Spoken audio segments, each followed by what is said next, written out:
the news wire. I'm Leah Ubaga. The Ministry of Education has ordered the immediate closure of boarding sections in 348 primary schools across the country for failure to meet safety and compliance standards. This follows an extensive assessment conducted in September and October this year to evaluate the adherence of these institutions to safety standards for basic education institutions. Education Principal Secretary Belio Kipsang revealed that the schools in question were found to have grossly violated key safety provisions. The ministry has, as a result, instructed regional, county and sub-county directors of education to enforce the closure of the boarding section in these primary schools with immediate effect. The National Treasury is exploring alternative public-private partnership models to finance the country's mega infrastructure projects following the cancellation of Adani Group-led initiatives for the Jomo Kenyatta International Airport and the Kenya Electricity Transmission Company, that is KETRACO. Principal Secretary for the State Department of the National Treasury, Chris Kipto, stated that the country's fiscal position is untenable, making it impractical to finance key infrastructure projects like the upgrading and modernization of JKIA through the national budget. He emphasized that taxpayers are already burdened by the current tax regime. Kipto also highlighted the urgent need for JKIA's modernization. MPs will today hold a kamkunji at Parliament buildings to discuss challenges facing the implementation of the Universal Health Coverage Programme. Health Cabinet Secretary Deborah Baraza and other players in the sector will appear before the kamkunji to enlighten legislators on progress made since the transition from NHIF to SHA. In a communication to the House, National Assembly Speaker Moses Wetangula noted that SHA rollout has been encouraging despite some challenges. Indeed, several members of this House has voiced concerns from the electorate regarding some of the teething problems in the implementation of the program. In this regard, honourable members have received and acceded to a request from the Cabinet Secretary for Health seeking to engage with all honourable members on various matters relating to implementation of UHC program. I direct an early adjournment of the House at 12 noon tomorrow instead of 1 p.m. And please note that your colleagues from the Senate and the Speaker of the Senate will also be part of this kamkunji.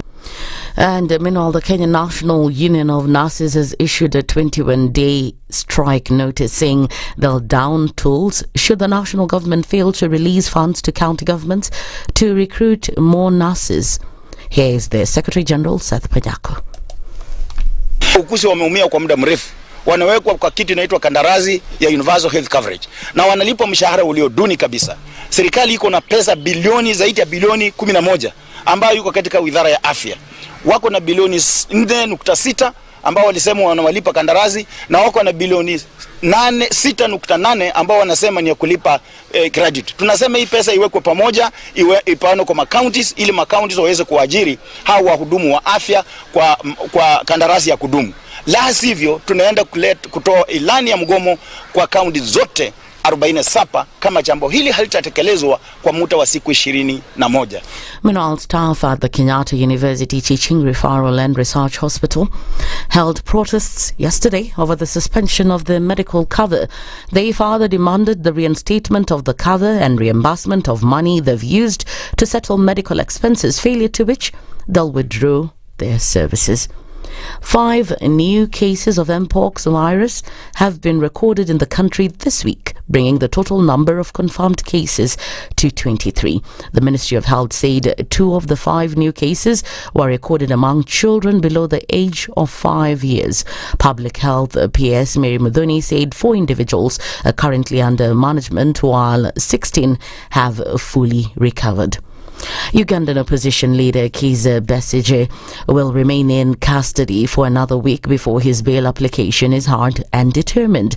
The military court case was adjourned until Wednesday next week to allow the lawyer, Martha Karua, who's actually Besigye's lead lawyer, to obtain a temporary license to practice law from the Ugandan bar. Karua has complained of harassment by Ugandan government officials, including frequent searches in her efforts to represent Besigye in court. That's the news wire. I'm Leah Ubaga.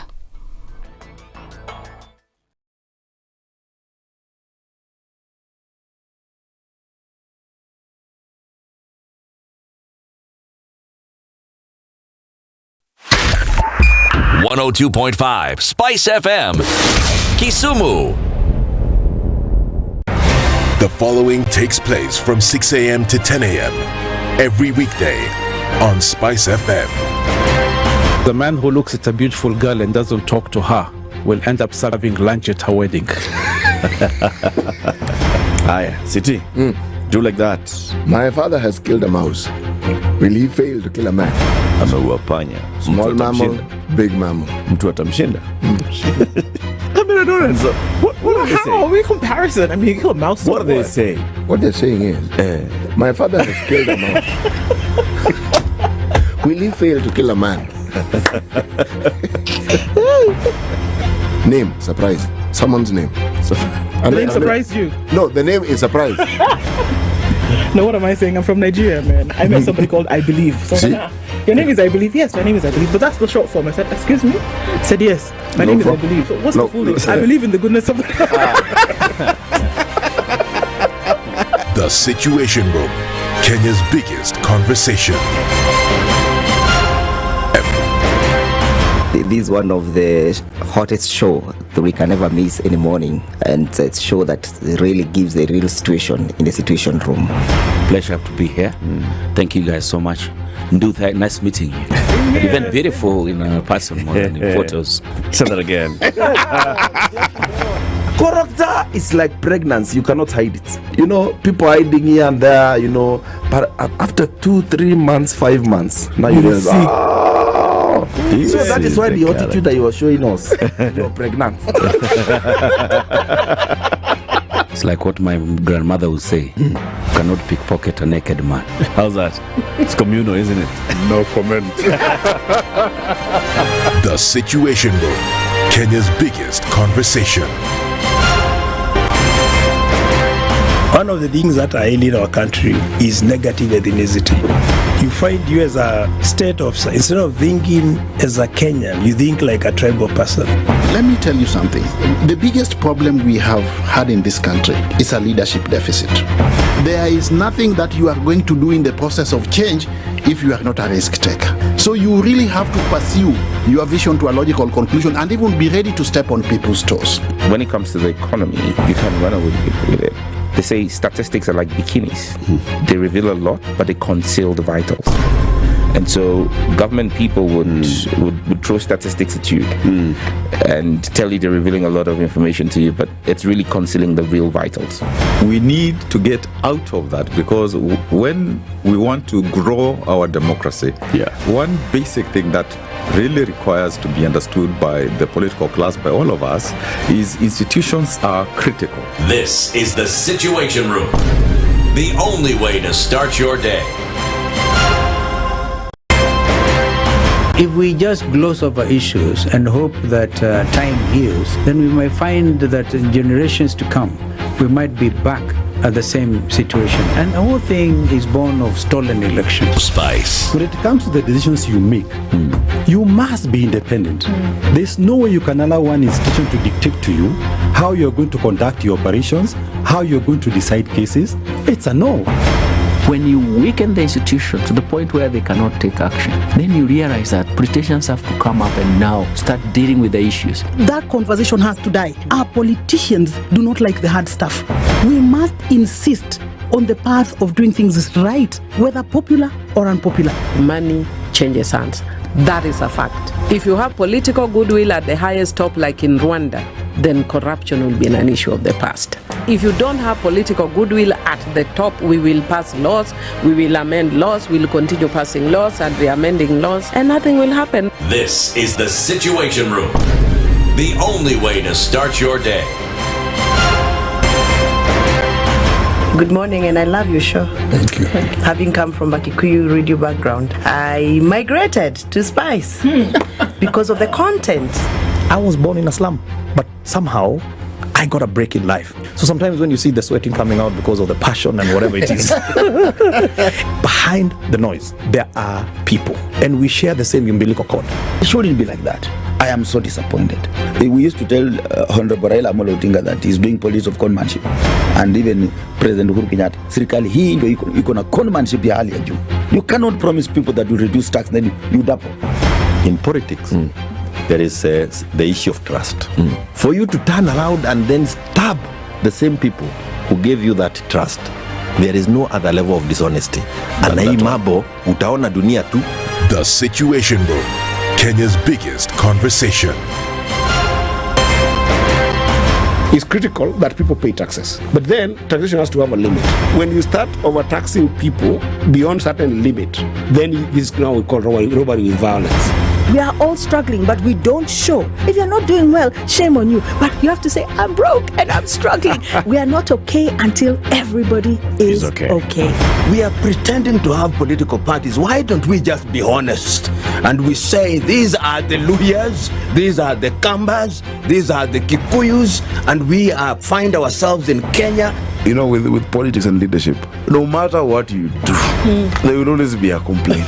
There will always be the assumption that you're either stealing or you're not doing things right. As a leader, don't fear. If you know you're doing the right thing, you've thought about it, you've got an expert advice, do it, then understand later. This country, we don't need prayers. Prayers is between you and God. Good governance and thinkers who care about the country and not their stomach. That's what we need. The Situation Room, Kenya's biggest conversation.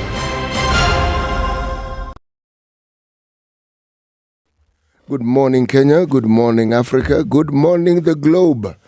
Yes, there are days when you travel and you wonder why there's no traffic. Well, it's very simple. People haven't left their homes. And that is the situation we have right now. People haven't left their homes, and the story is similar to what we had yesterday. If you're looking at the main thoroughfares, let's look at Mombasa Road. Mombasa Road, wow, clean as a whistle. Clean. 1, 2, 3, maybe 4 vehicles. If you're looking at Waiyaki Way, my goodness, now that one is even cleaner. Whistle aside, there is absolutely no traffic on Waiyaki Way. On Thika Road that feeds into the city, you would expect at this hour there'd be traffic. Yeah, a few vehicles here and there, most of them public transport, and that's just about it. Southern Bypass, it's a good thing it's called a bypass. It seems to be bypassing itself. There is no traffic. Eastern Bypass, no traffic. If you look at Wangare Madai Road, again, there is absolutely no traffic. My goodness, where has the traffic gone? Well, I'll tell you this, give it an hour or so and you'll find the traffic and you'll know exactly where it has gone because you will see where it's coming from. Now have a lovely day.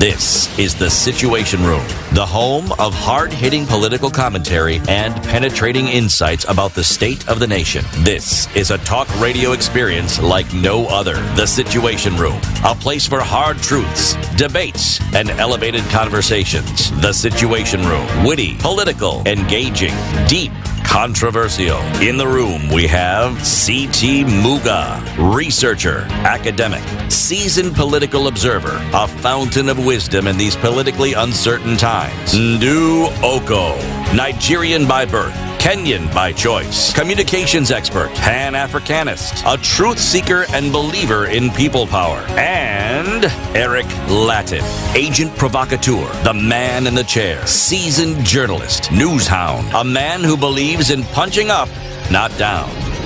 This is The Situation Room, the only way to start your day. Guten Morgen, bonjour, salut, good morning, habari za asubuhi, kedu kodi. Inakwana, which other one do I know? The greetings in different languages. So inside that, I said good morning English. I said buenos dias on España, Spanish, French, Hausa, Igbo, Kiswahili. Which other one do you want? Obrigado. It's Portuguese. Oya ore is I was going to say is Kisumu. Is Kijaluo. Which other language do I know? Assalamu alaikum. Murima. How do you say good morning in Murima? Where Mwega? Abi how? Like that? Yes. This language thing, I can get it. If I decide to really pay attention, I can get it. You've got it. Yeah. You're well. Okay, how do they say good morning? We'll find out. We'll so find we have out. a list of... But he has agreed now that he's correct. No, his is fine. We've got that one. Are you well? Are you well? That's what he's asked you. Okay, like Hausa is ina kwana, meaning in the morning. So you say, where is sleep? Or how where is your sleep? How was your sleep? Where or how? Ina is where is in Hausa. So kwana is the night. So where do you sleep? Essentially, where is the night? Kwana is or where is the day? So the sleep is meant for night, eh? So when you've woken up in the morning, you're being asked, how was your night? Basically. Then Otutuoma. So I'm saying good morning to you in my language, in Igbo now. Okay. So those are how many that I got? 7. In other words, how are you doing? Good morning. How are you? How are you? How are you?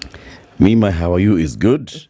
My friend, that rain at night did a thing. The rain stood on business. It's when you walk out of your house that you realize it rained properly. You actually think something happened, there's water everywhere, because it is actually everywhere.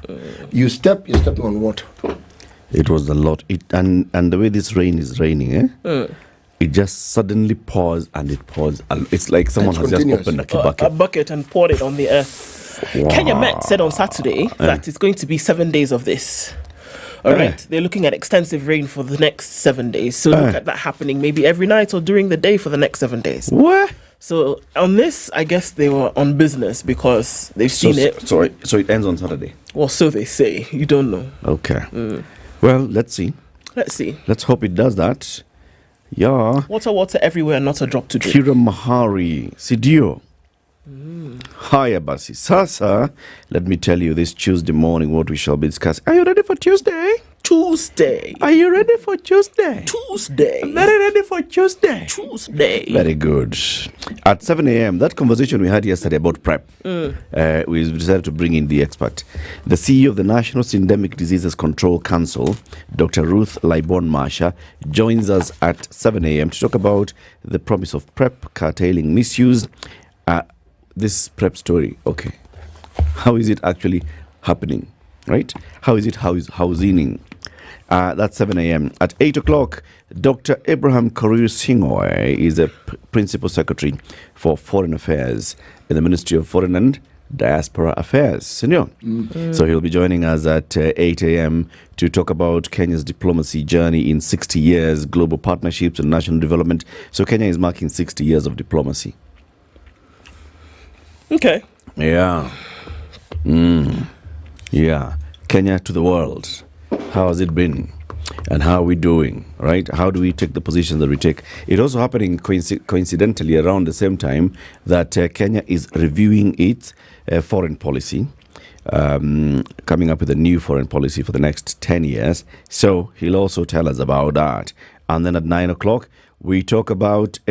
so last week, President William Ruto led in the commemoration for e-Citizen. And looking at the progress that e-Citizen has had and how it has improved and all those kind of things, right? So let's look at the Estonian experience, how to build a robust e-government and a digital society. Remember, Estonia is 98% digital. You want government services? Yoyote. So, the Honorary Council for Estonia in Kenya since 2009, Her Excellency Kadri Humal-Ayal, not Himalayas, Humal-Ayal. Okay. I was actually thinking it was Himalayas. Kadri Humal-Ayal. Sawa. She will join us at 9 a.m. for that conversation. You in a kaje? Inakapoa, sinio? Abisa. 19 minutes after 6. Are we live streaming the show? Yes, we are. All right, so let's go into the weather forecast and look at what the weather is looking like. And then, shortly, we shall look at the headlines in the papers. Hiya, Lydiah, do like that.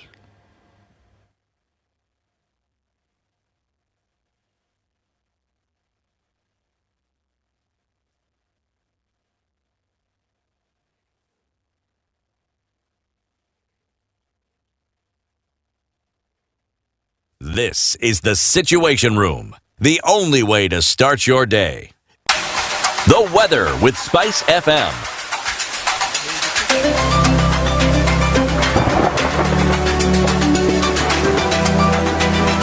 Nairobi will be mostly cloudy.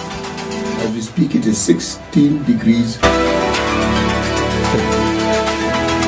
Aha! Yes, it is. Nairobi is 16 degrees centigrade. Before I paused, it was 16 degrees centigrade. Even now, it is still 16 degrees centigrade. And it's going to be mostly cloudy today. Kakamega, again, 16 degrees centigrade. Again, mostly clear. Can you imagine? 16 degrees, cloudy, 16 degrees, clear. This is good. Kampala, 18 degrees, partly cloudy. New York City, mostly clear. Remember the degrees I mentioned yesterday, the nothing degree 0? That's New York for you, 0 degrees. Nyeri town, Kenya, partly sunny at 14 degrees. Lagos, Nigeria, 27 degrees, partly cloudy. Johannesburg, South Africa, mostly sunny at 17 degrees. Congo, DRC, partly cloudy at 24 degrees. London, UK, this is 7 degrees centigrade, cloudy. Nakuru town, partly cloudy at 13 degrees. Mogadishu, 25 degrees, partly sunny. This partly sunny is what exactly? But anyway, it's partly sunny. Lugari, Kenya, clear.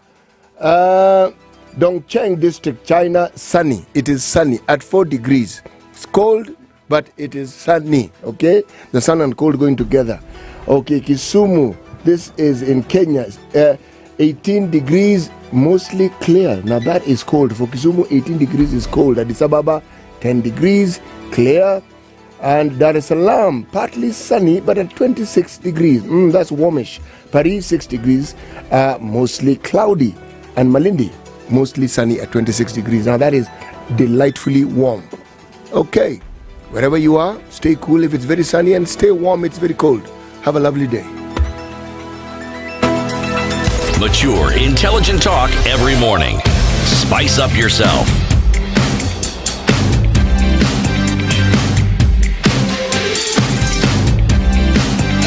Mornings done right. 94.4 Spice FM, Nairobi. Okay, so there are people here, Abi. Everybody has logged into the room this morning.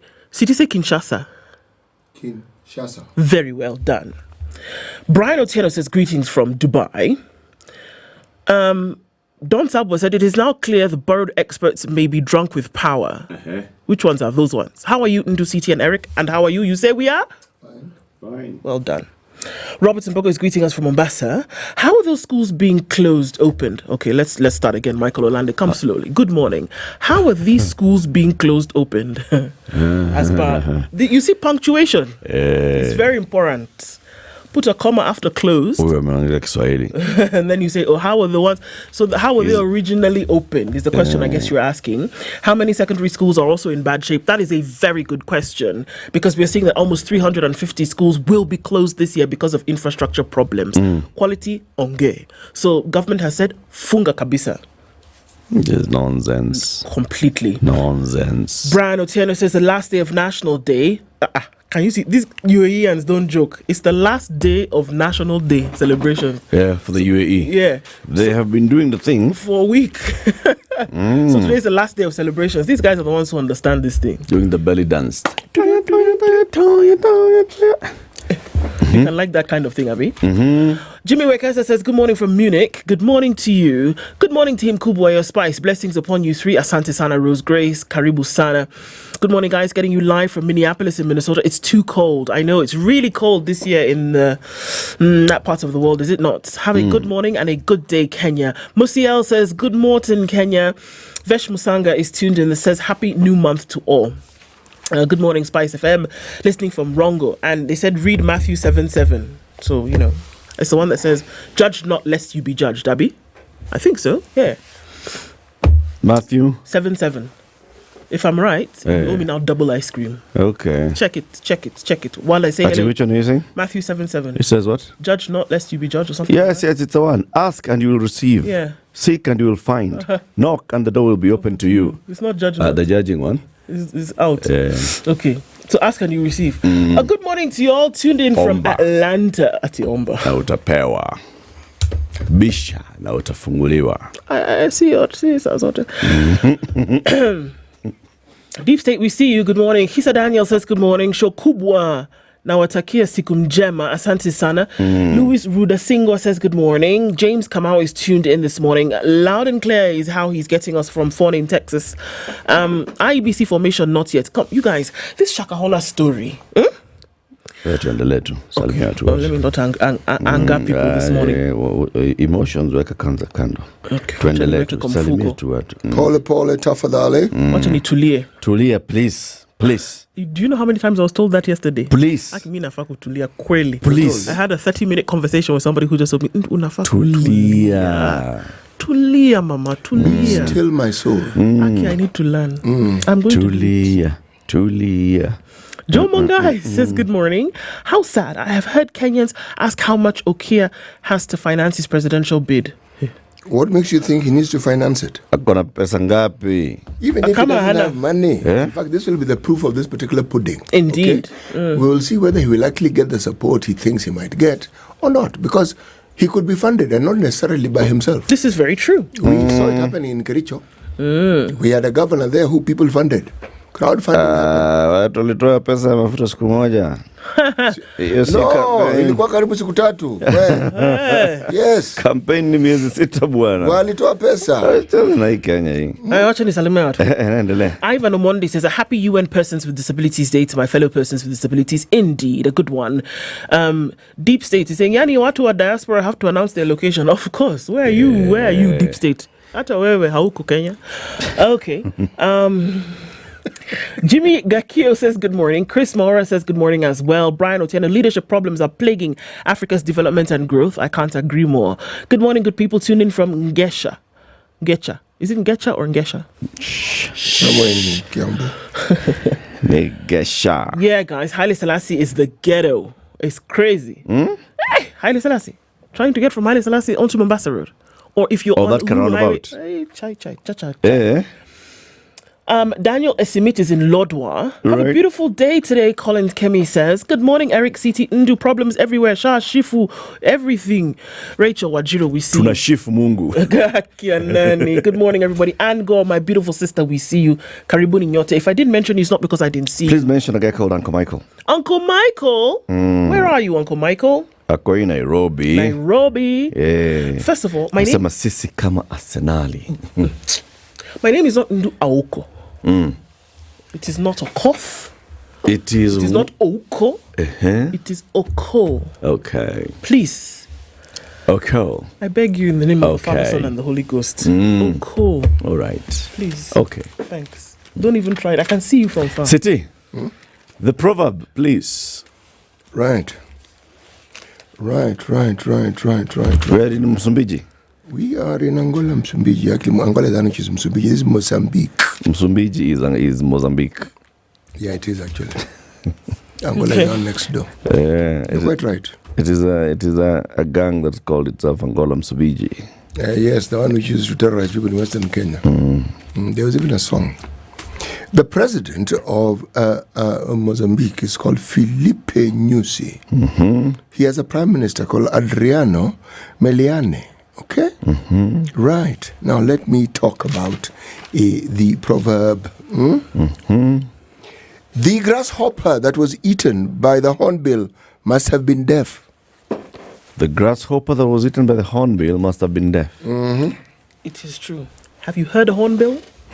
Nothing is loud. My friend, a hornbill, I think, is easily one of the loudest birds. Like crazy. So I agree. Am I just allowed to talk? Yes, you are allowed to talk. So, yeah, it must have been deaf. Because what? You hear the warning. From far. You hear a warning. It's excited. Yeah. It makes noise. It makes noise. If you live in the neighborhood of loud bird, you get used to that noise. All right? At the moment when it's coming to attack you, you think it's just... You'll have assumed, because it doesn't have to make noise all the time. Exactly. So that's the point. You turn a deaf ear because you have heard it so many times. And that's the thing with warnings, isn't it? That warnings will come and you think, no biggie. But here, there's a warning. It's coming. Umezoea. But you shouldn't zoea. You should always be careful. Haya basi, tuangalie headlines. Oh, Start from the top. On the front page of the Standard. Yes. MPs, otherwise known as members of parliament, grilled power bosses over high electricity bills. A parliamentary committee wants nearly the entire energy sector investigated for pushing power costs to be the highest on the continent. It's even higher than Nigeria. We don't even have power, which turned away investors and worsened Kenya's livelihoods. Hey, Goma, the biggest component in your power bill is taxes. It's taxes. Who fixes you don't taxes? Even see them. These members of parliament. The members of parliament are the ones who allow Ministry of Energy, isn't it? They're the same people of petroleum. Yes, please. Where again, taxes play this huge role in how much we pay for fuel at the pump, isn't it? Yes, Uncle. Okay, fine. At least they're consistent. So there are two people who have to answer questions. Former Permanent Secretary Patrick Nyoike. They want him probed for being involved in the fast tracking of the PPA between Kenya Power and these other people. Patrick Nyoike was there a long time ago, wasn't he? He was, but they're calling him back from the ashes and saying, why we're suffering this thing They're today. talking about the PPPs. Yeah, the PPPs. I understand perfectly. So they've decided to open this particular Pandora's box. This is very good news. Now, the former Kenya Power MD, Joseph Njoroge, also served as Managing Director of Kenya Power and also as the PS Energy. And Parliament is saying as the Managing Director of Kenya Power, Njoroge was implicated in the approval of the LTW PPA, which was signed before the company had obtained a license to generate electric power. Isn't that like the stuff that magic is made of? Even before you guys have a license, you already signed an agreement. People can start. Signing agreement means paying them what? Money. 23 billion shillings is the penalty the country was slapped with over the Lake Turkana Power Project in 2018 that was partly borne by the government, while the balance was recovered over time from consumers through monthly power bills. So in other words, you saw the high taxes on your bill, you were paying this bill. You were paying this 23 billion shillings. You were not getting the power for it, but you were paying a debt. That's a direct of what was going on. So Parliament is asking, excuse me. Excuse me? Excuse me. Close to 60,000 JSS teachers to undergo CBC retraining.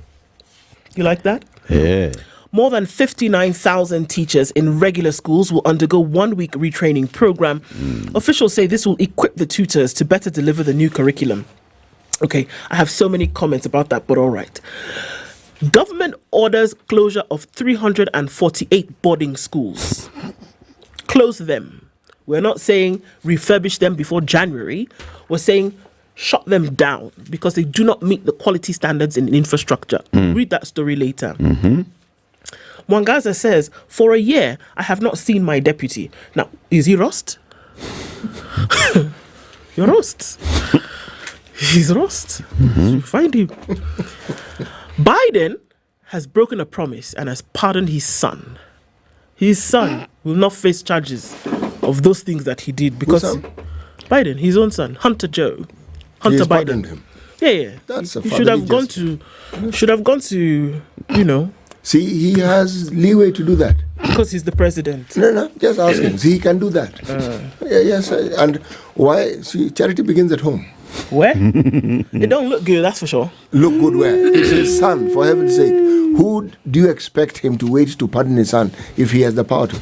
He's done the right thing. Pardon the guy, for heaven's sake. Okay. If the other relatives also, pardon them. Pardon. Just pardon everybody. Not everybody. It's relatives first. Oh, relatives first. Okay. And it's not going to be seen as nepotism at all.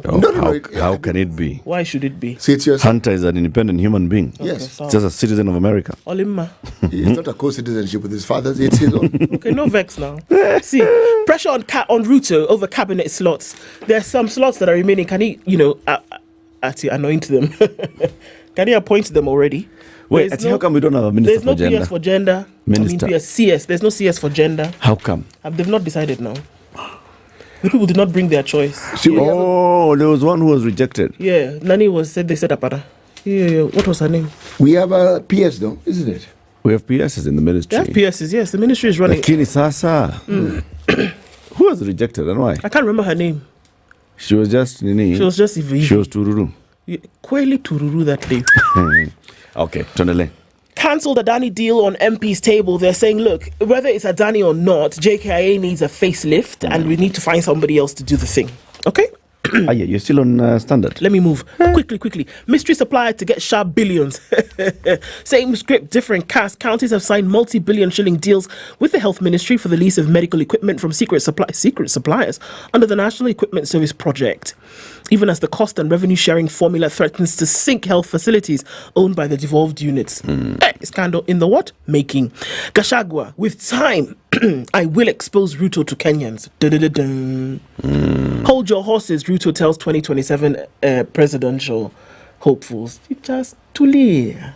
Tulieni Mpangwe. Muranga in 4 billion shilling land row with Salvation Army.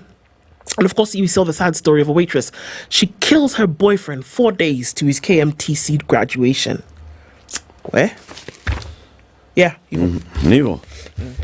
Business Daily. Women outnumber men in Kenya's new top earners club. New female employees are earning over 100,000 shillings a month, and they have outnumbered male workers in Kenya's formal sector for the first time, as highly educated women power their way into the male-dominated club of top earners. This is according to data from Kenya National Bureau of Statistics. Homes hit by credit crunch as bank loans dip by 112 billion shillings. Banks cut loans to households and businesses by 122 billion in the 9 months to September, triggering a cash crunch and defaults amid costly credit. Yeah, these banks, buana. Tribunal opens door for capital gains tax refund claims. Search on for new JKIA investor after Adani exit. Meanwhile, did you see? JKIA has, KAA has redone the roundabout. A big roundabout. It was wonderful to see. Roundabout. They launched it yesterday. Cut the ribbon. Cutting. Chairman himself was there. Was present. Where's the roundabout? JKIA. You could have grass. Yes. It has grass. Ukimaliza security check. There's a roundabout. Before you go to the barrier, which yes. Yes. That roundabout. You know, they had closed it off for a while. Like, they were working on it. They unveiled it yesterday. Iko na ndege na kana mna hii. Iko na nyasi. Green. Kuna green grass.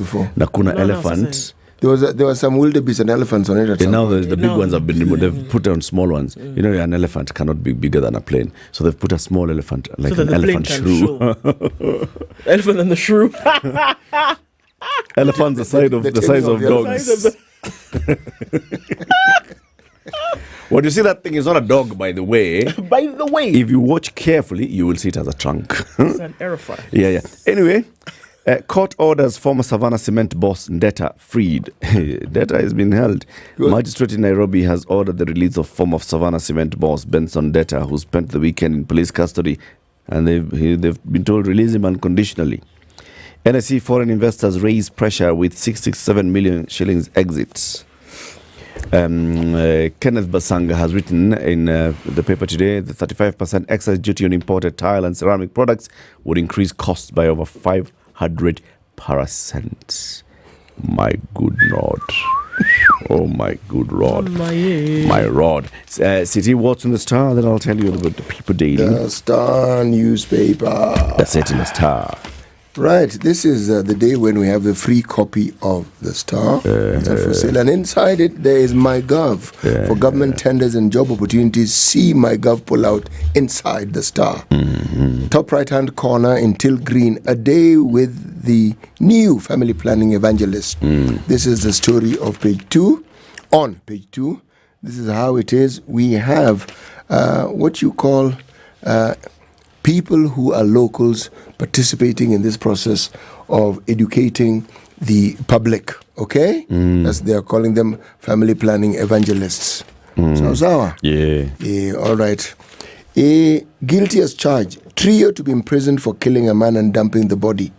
What happened? Well, there was a brawl when people were watching a football match, and 3 people have been found guilty. There's Faith Jadi, Wesley Samuel, and Peter Kiarie. A brawl which involved a gentleman called Dominic Isaiah, and apparently they joined hands and beat this fellow to a pulp. The guy actually died, and literally, and they dumped the body in Nairobi Mountain View. Wow! Oh my goodness! There's a dam there. Yes, yeah. So they were arrested now. Yep. Okay. October 20th, they were found guilty, and they told you guys going to go to jail. All right. Right. 15-year wait. Auditor calls out KPLC for leaving many in darkness. This is a story of how Kenya Power has been put on the spot for inordinately keeping thousands of Kenya who paid millions to be connected to the main electricity grid and still in darkness. Scare. People paid, no power. Disturbing trends. To pick a steamer kidogo. Yes, exactly. More women convicts than men. Now, this is a story that is worth paying attention to. According to the judiciary report, there is, in raising the alarm over the rising rate of released female convicts returning to crime compared to the male counterparts. Okay? Allah? Yeah. Women convicts? Yes, jail. You come out back to factory settings. Yep. Yes. And it's on the increase. All right? Okay. But we need more details. The men, it may be the men don't go back to crime because they are dead. So it's not possible to, right from the dead to go back to crime. Okay. A detailed understanding of the report, and this report was launched yesterday. Yes, and it involved very many luminaries in the judiciary system. Okay, bang in the middle of the paper, swing block. Latest statistics show that about 40% of 22.1 million registered voters are under 35 years of age. Okay? Yeah. Bear this in mind. Budding politicians, people who want to get elected, remember 40% of those who are registered are under the age of 35. So politicians... Only 40%? 40%. They should open that nini again. They should. And do you see them opening it? Politicians race to win over Gen Z vote in 27. Number is expected to rise dramatically as young people race to reach voting age. The story is on page 4 and 5. 2027 is going to be a blistering race. It's going to be full of interesting drama, grammar galore, as they say. There's a picture of Kalonzo Musyoka, Okia Mtata, Fred Matiang'i, and Morara Kebaso, and the president, and the picture of the President William Ruto. Okay. Yes. In the People Daily today, there's mystery of missing 5,000 Kwale HIV patients. 5,000 HIV patients in Kwale missing. Okay, that story is worth looking into in detail, isn't it? Yeah. Because maybe it appears like they're no longer getting the support that they need, or they're no longer coming to get the support that they need for That's the message ARVs. they're talking about. Okay. Yeah, right? Gachagua still thinks he's relevant. He's now turning his guns on Kindiki. Wow. Right. Oh, Gachagua. Okay. It's back to the drawing board for JKIA after Adani botched deal. And the headline in the People Daily today, how schools are fleecing parents. Auditor General reveals how head teachers have been increasing fees outside ministry guidelines, as well as making unsupported and illegal payments. Where? Institutions on the spot: Kathiani Girls High in Machakos, Yakanja Boys High School in Nyeri, Gatei Mixed Secondary in Kiambu, Thika High in Kiambu, St. Cecilia Aluor Girls Secondary in Siaya, Magereza Academy Secondary in Nakuru, Mohoho High in Kiambu, Kiambu Girls High in Kiambu. These ones are on the spot. Head, mukifunga shule hivi mkirudi, ongezeni kitu fulani. Sasa tumeweka fees hapa ya closing school fees.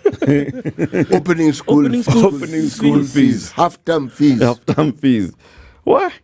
The Taifa Leo, Nina siri na Yesu, inafanya niwe jasiri. Rais William Ruto ako pwani hii wiki. Na jana alikuwa kule pande ya Taita Taveta. Amesema nina siri nzito yaja. Rais awakejeli wanaolenga kumpinga kura zijazo, akisema anajipanga.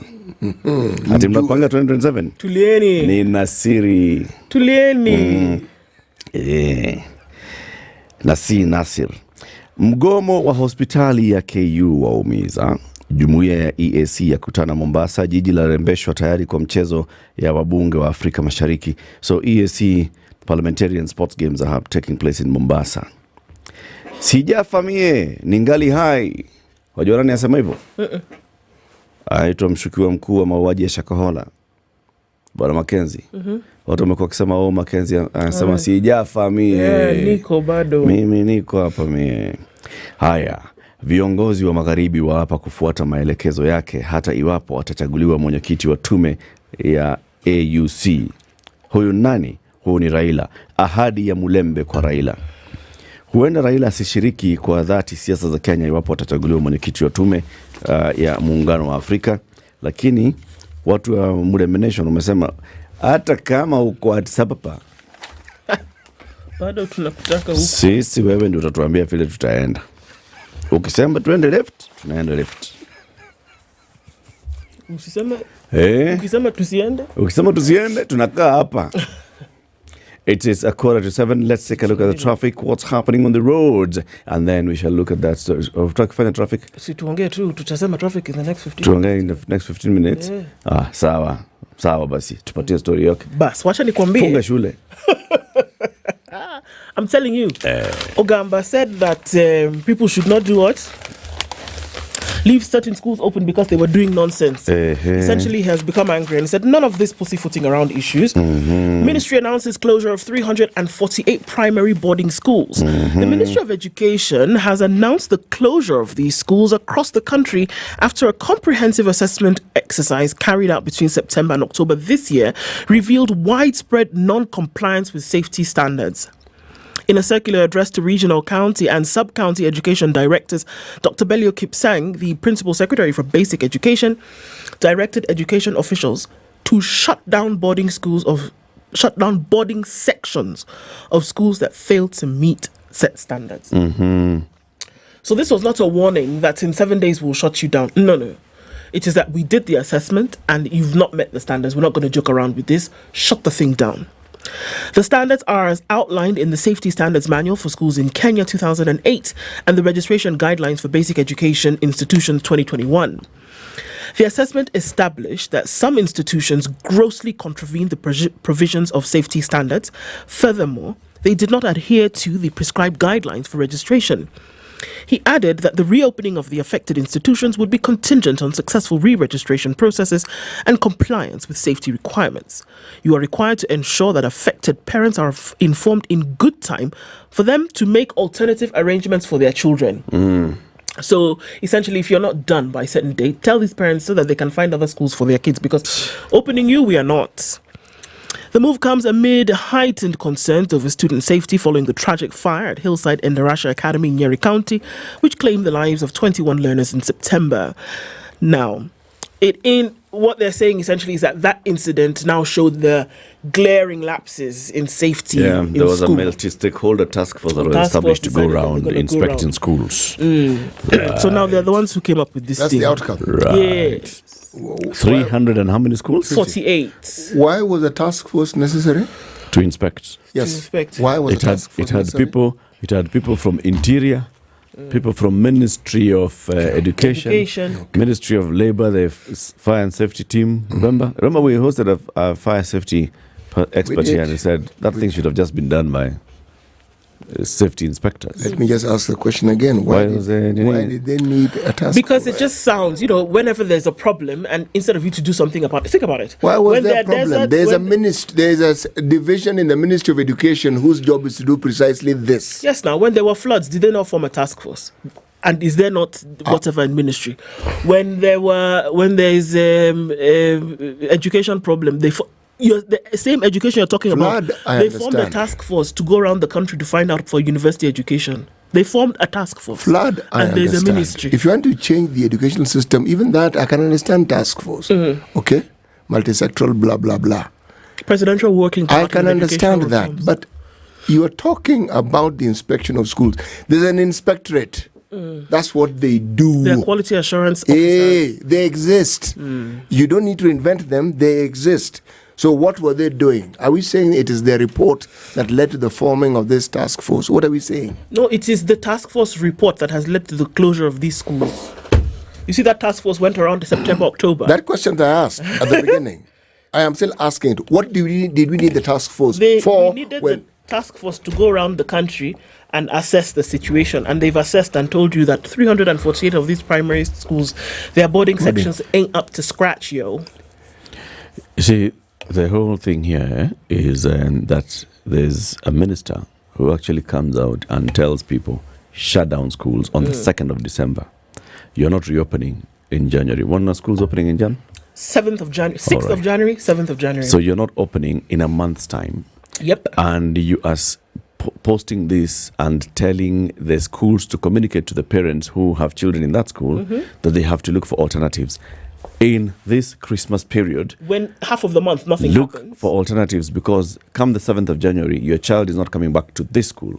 All right?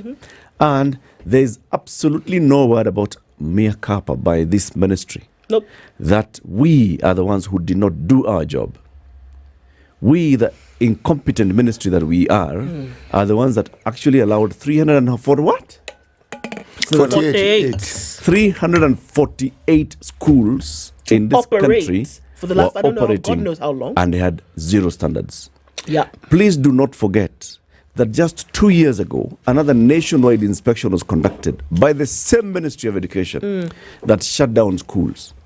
So you're telling me in 2 years, some 348 schools have deteriorated to a point where they need to be shut down again. Despite some schools having been shut down again some 2 years ago. And you want to tell me whether we have a Ministry of Education in this country? So they say. You see why they had to bring a task force? What should... Breathe, baby. And this is just primary. Someone is saying now... Secondary, wait. And all these are private schools, What are we talking right? about? You guys, when there were floods, what These happened? are all private boarding schools in primary. All of them. Shut them down, 348. Where were you? Nikisema wewe ni stupid, ndakuwa nimekutukana. You know, this is unacceptable, really. It really is. How many students are going to be affected? Well, give or take. Okay, let's assume that 348 schools have, give or take, 500 students. And let's say 50% of them are boarders. Boarding, okay. Yes. So if you're looking at that, I mean, you're talking about thousands. We're not in the hundreds. So thousands. What the ministry is saying, is that thousands of children were at risk of dying. Yes. While somebody in the ministry was earning a salary. See, this is the 3rd of the month. Yes. Somebody has called at a salon. Yes. And somebody has a job to make sure that children are safe in schools. I but said that there are person, quality assurance officers in the even Ministry of Education. after issuing this letter by Ogamba, that person is reporting to school today. To work. To work today. To work. Today. Let me ask, in that and they're going to get a salary this end of this month. Yes. 500 children could have died in a fire. If those fires in Endarasha had just happened in all those schools, we'll be looking at tens of thousands. It's not an individual, it's a section, it's a division. And you are asking the question, is there, in this report, is there censure of the people who work in this department? Is there mention? Not mentioned. No. Okay. So what on earth is the report for exactly? First of all, they may have given us details. How do we verify that what they're saying is actually true? I'm sorry, but the Ministry of Education cannot absolve itself of any responsibility whatsoever when it comes to these schools and the standards. They cannot. Because just like you're saying, all right, so you shut them down today. What has happened in the last 1 year? So you mean to tell me that your quality assurance officers were not doing the due diligence, they were not doing their job, they were not going around to inspect and ensure that things were running properly. So you failed. Then you want to shut them down a month to schools opening and say you find alternate options for you to go to school. You can't absolve yourself of the responsibility here. You cannot, as the ministry. You can't. So the question is, what is going on? And you keep asking yourself, what's the problem in education? It starts at the ministry.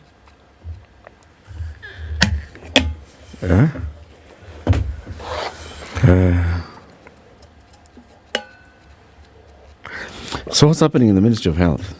Counties, remember that there's something called the MES, the Medical Equipment Service. So because that thing was so messy, it was even investigated, everybody was making noise about it. The Ministry of Health decided, okay, let's rebrand this thing. Let's come up with a new thing and call it the National Equipment Service Project, NESP. It's just MES rebranded. No. MES is messy. This is NESP. New look. Like the grass after India. Bless you, Eric. Sorry, Now, counties have signed multi-billion shilling deals with the health ministry for the leasing of medical equipment from the mystery suppliers. Okay? While the Ministry of Health has for months promised better handling of leasing deals under NESP, the project has picked off where the mess left off in regard to secrecy around its workings and contributing to higher costs for healthcare. The nation claims that it has seen some documents that the mystery supplier will reap billions almost instantly, as the leasing fees will consume most of the money paid by the Social Health Authority on behalf of thousands of patients. Under the project, the mystery supplier will provide an assortment of machines and equipment to county-owned facilities and will be paid directly from SHA.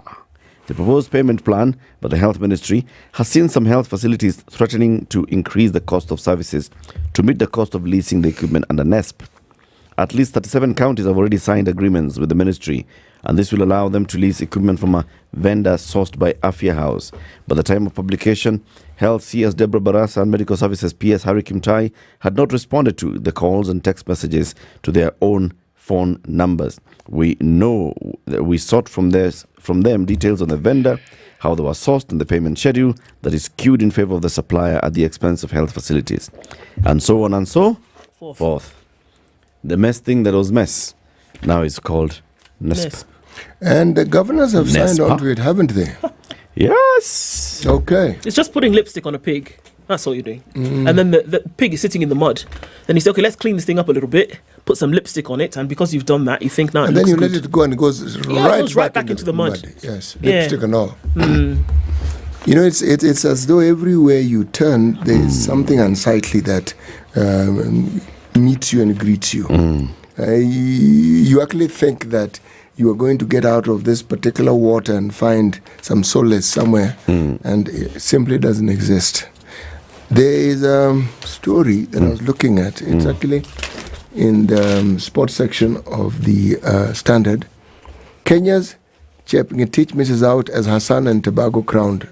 This was World Athletics Awards, and there were all these people mentioned. Sifa Hassan, Let's see Tobago, Sydney, McLaughlin, Levron, Yaroslava, somebody or the other, Sifa and Hassan twice. Let's see Tobago again. There's Armand, all these people. And I was looking and saying, okay. There was no Kenyan? No, there was no Kenyan. So I started reading and saying, okay, so how are they awarding this thing? What do you need to do? And we had all these people who seem to do stuff. I'm saying this because I'd like someone to explain to me how this thing works.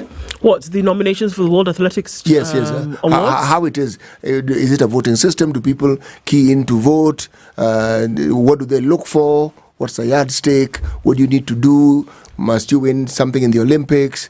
Must you win must you keep trying even if you haven't done well? What is it that is looked for? So that I can understand. There are people for whom I have no quarrel. I can understand why they got the award because I saw what they did. Yeah. Just two of them. So now I'm not sure what the voting system looks like, but I know for sure that I've been able to look and read, and that what they look at is your performance from award to award in terms of the time span. The season, eh? The season, yeah. And the consistency of how you go about and how you perform, yes, right? And what you've been able to do and how you've been able to grow as a sportsman, a woman, or an athlete, or whatever. So they look at your achievements. They look at really how hard you've worked over time, and that's what then goes into how they select. I'm not sure if it's a voting system or who votes, but that I do know. And I'm not surprised people like Sifa Hassan are there. Twice. No, there's nothing that you can say that will detract him from seeing just how much she has contributed. She's always there. Yes. Yeah.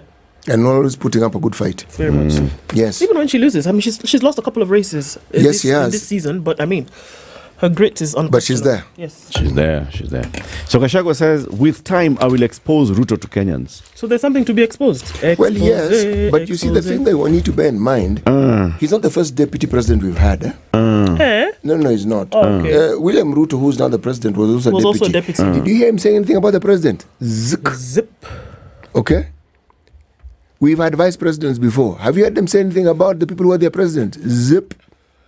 So he's opening up a Pandora's box. I hope he understands that he might have to get into the box with Pandora at this rate. Yes, exactly. He and Pandora might actually get to be very well acquainted. In the box. Watajipata hapo mle ndani na watajiongelesha.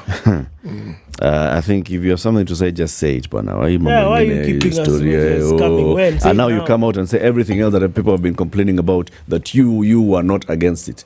Come on, Say it man. now. Come on. At Shah, I was against Shah. At Housing, I was against housing. Adani, I was against Adani. And if I was the president, I would get you out of that office. It's 7 a.m. News time.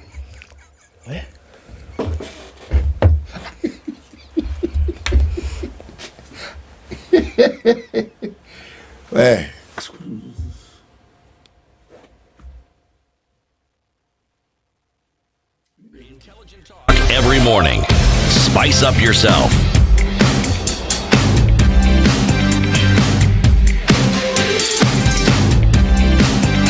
Mornings done right. 94.4.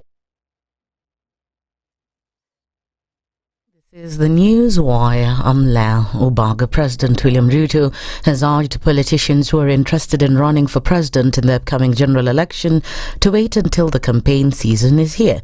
Speaking in Taita Taveta County, Ruto said politicians should shun tribal politics and that now is the time to actually serve the people.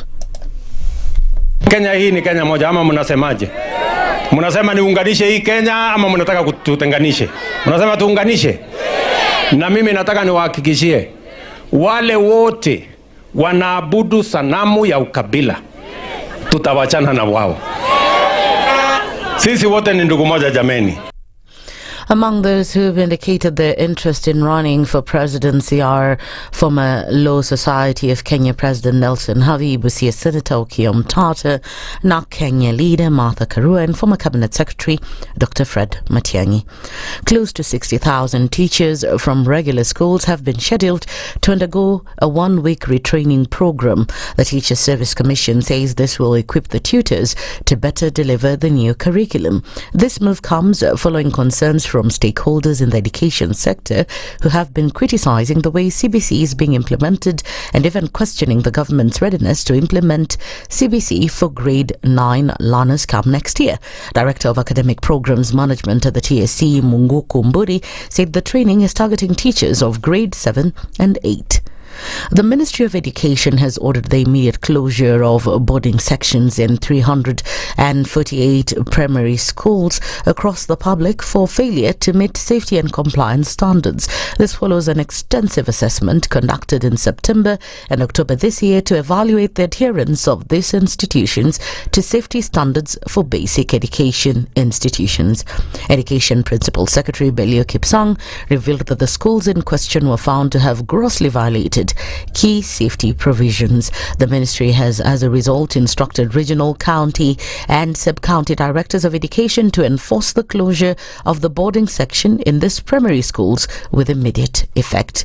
Mining and Blue Economy Cabinet Secretary Hassan Joho has taken a swipe at online trolls targeting particularly government projects, saying those within government ranks will march their energy.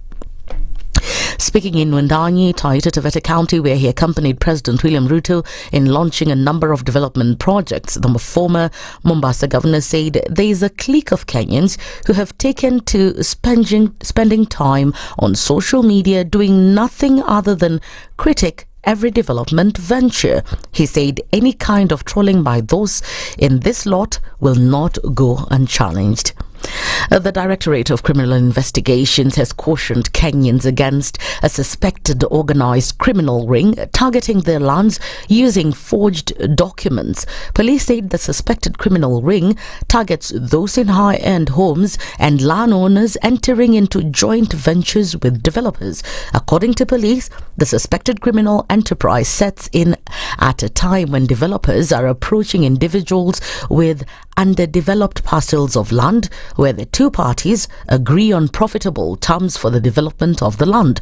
Police said that in a recent incident involving a Pumwani-based resident, the victim could have lost his 2 parcels of land had a keen developer not sought the services of a thorough city advocate. Uganda opposition figure Kizza Besigye will stay in custody for another week before his bail application is heard.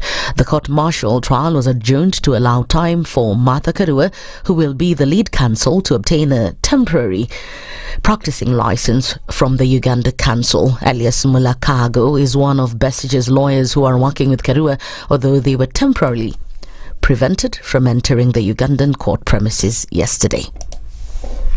Well, it is surprising and shocking because it's a public place and the court has to be open. When you look at our constitution, court proceedings have to be open to the public. So we have no reason to, we have not been explained as to why they are blocking people from accessing the premises. Besigye was picked up in Nairobi by Uganda agents before being driven to Uganda and locked up in a military jail. That's the news wire. I'm Leah Ubaga.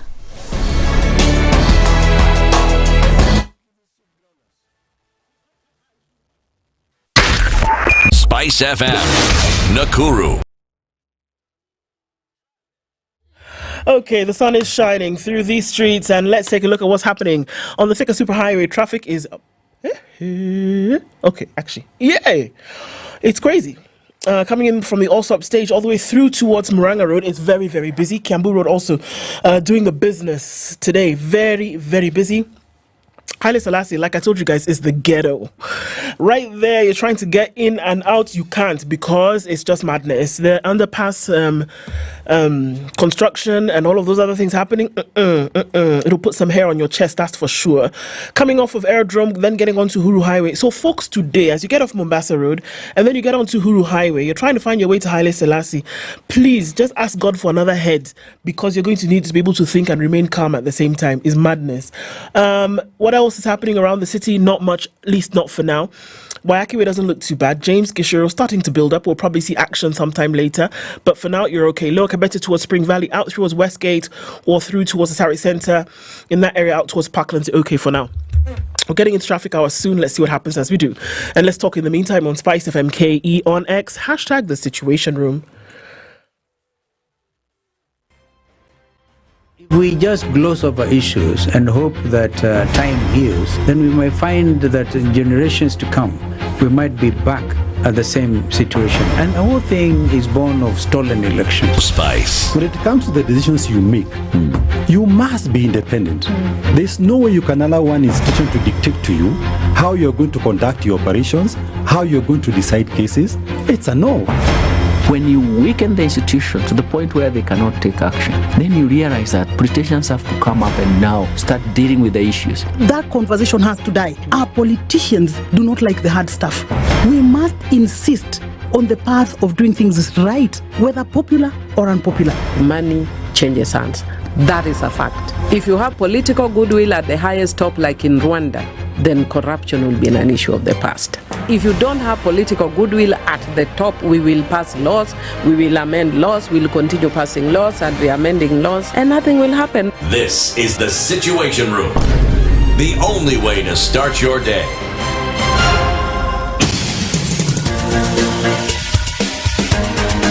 This is the Situation Room, the home of hard-hitting political commentary and penetrating insights about the state of the nation. This is a talk radio experience like no other. The Situation Room, a place for hard truths, debates, and elevated conversations. The Situation Room, witty, political, engaging, deep, controversial. In the room, we have C.T. Muga, researcher, academic, seasoned political observer, a fountain of wisdom in these politically uncertain times. Ndu Okoh, Nigerian by birth, Kenyan by choice, communications expert, Pan-Africanist, a truth seeker and believer in people power, and Eric Latiff, agent provocateur, the man in the chair, seasoned journalist, news hound, a man who believes in punching up, not down.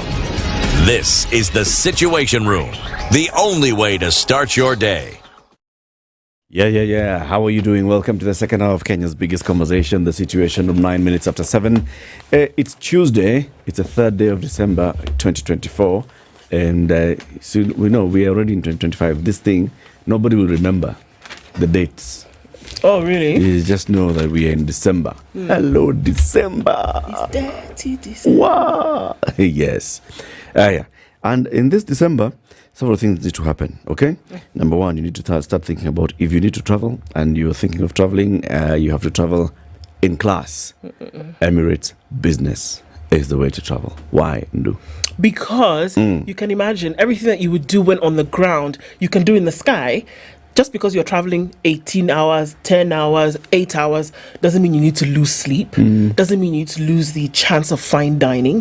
Doesn't mean that you cannot, change and go to bed as though you were in your house. So Emirates offers you luxury while in the sky, from the flat beds where you can sleep as though you were in your own bedroom, wake up, freshen up, go to the bar and have a aperitif as you then chat with other people who are on the plane as well before you get to your destination. So imagine getting on board, enjoying the flight, and then disembarking fresh as a flower, and you don't have to worry about all of that. It's Emirates luxury flying. That's what you want to do with Emirates business class when you travel this festive period. You deserve the best. You deserve to fly business. Our guest for the next 1 hour is the boss of the Syndromic Diseases Control Program. Hey, this one. We talked about it the last time and I was like, So the National Syndemic Diseases Control Council, the CEO, Dr. Ruth Laibon-Masha, is our guest. Dr. Good morning. Good morning. How are you? I'm fine, thank you. Very good. Good to have you here. I didn't want to tell you about flying business because you're a public servant, so we have to be cautious about how we spend our money on you. But we can tell you about this one. When you earn the money that you earn, right, and where you take that money, and how you think about how you're growing your wealth today, not just for yourself, but also for your future, for your retirement, for generations to come. And that's where CT comes in with the information, courtesy of Standard Chartered Bank. Tell her, please. Whenever you have a bank account, you have a certain idea in mind. You open it for a purpose. Now, what Standard Chartered Priority is telling you, if you had a purpose, come and talk to us so that we can open your possibilities, things that you hadn't thought of before.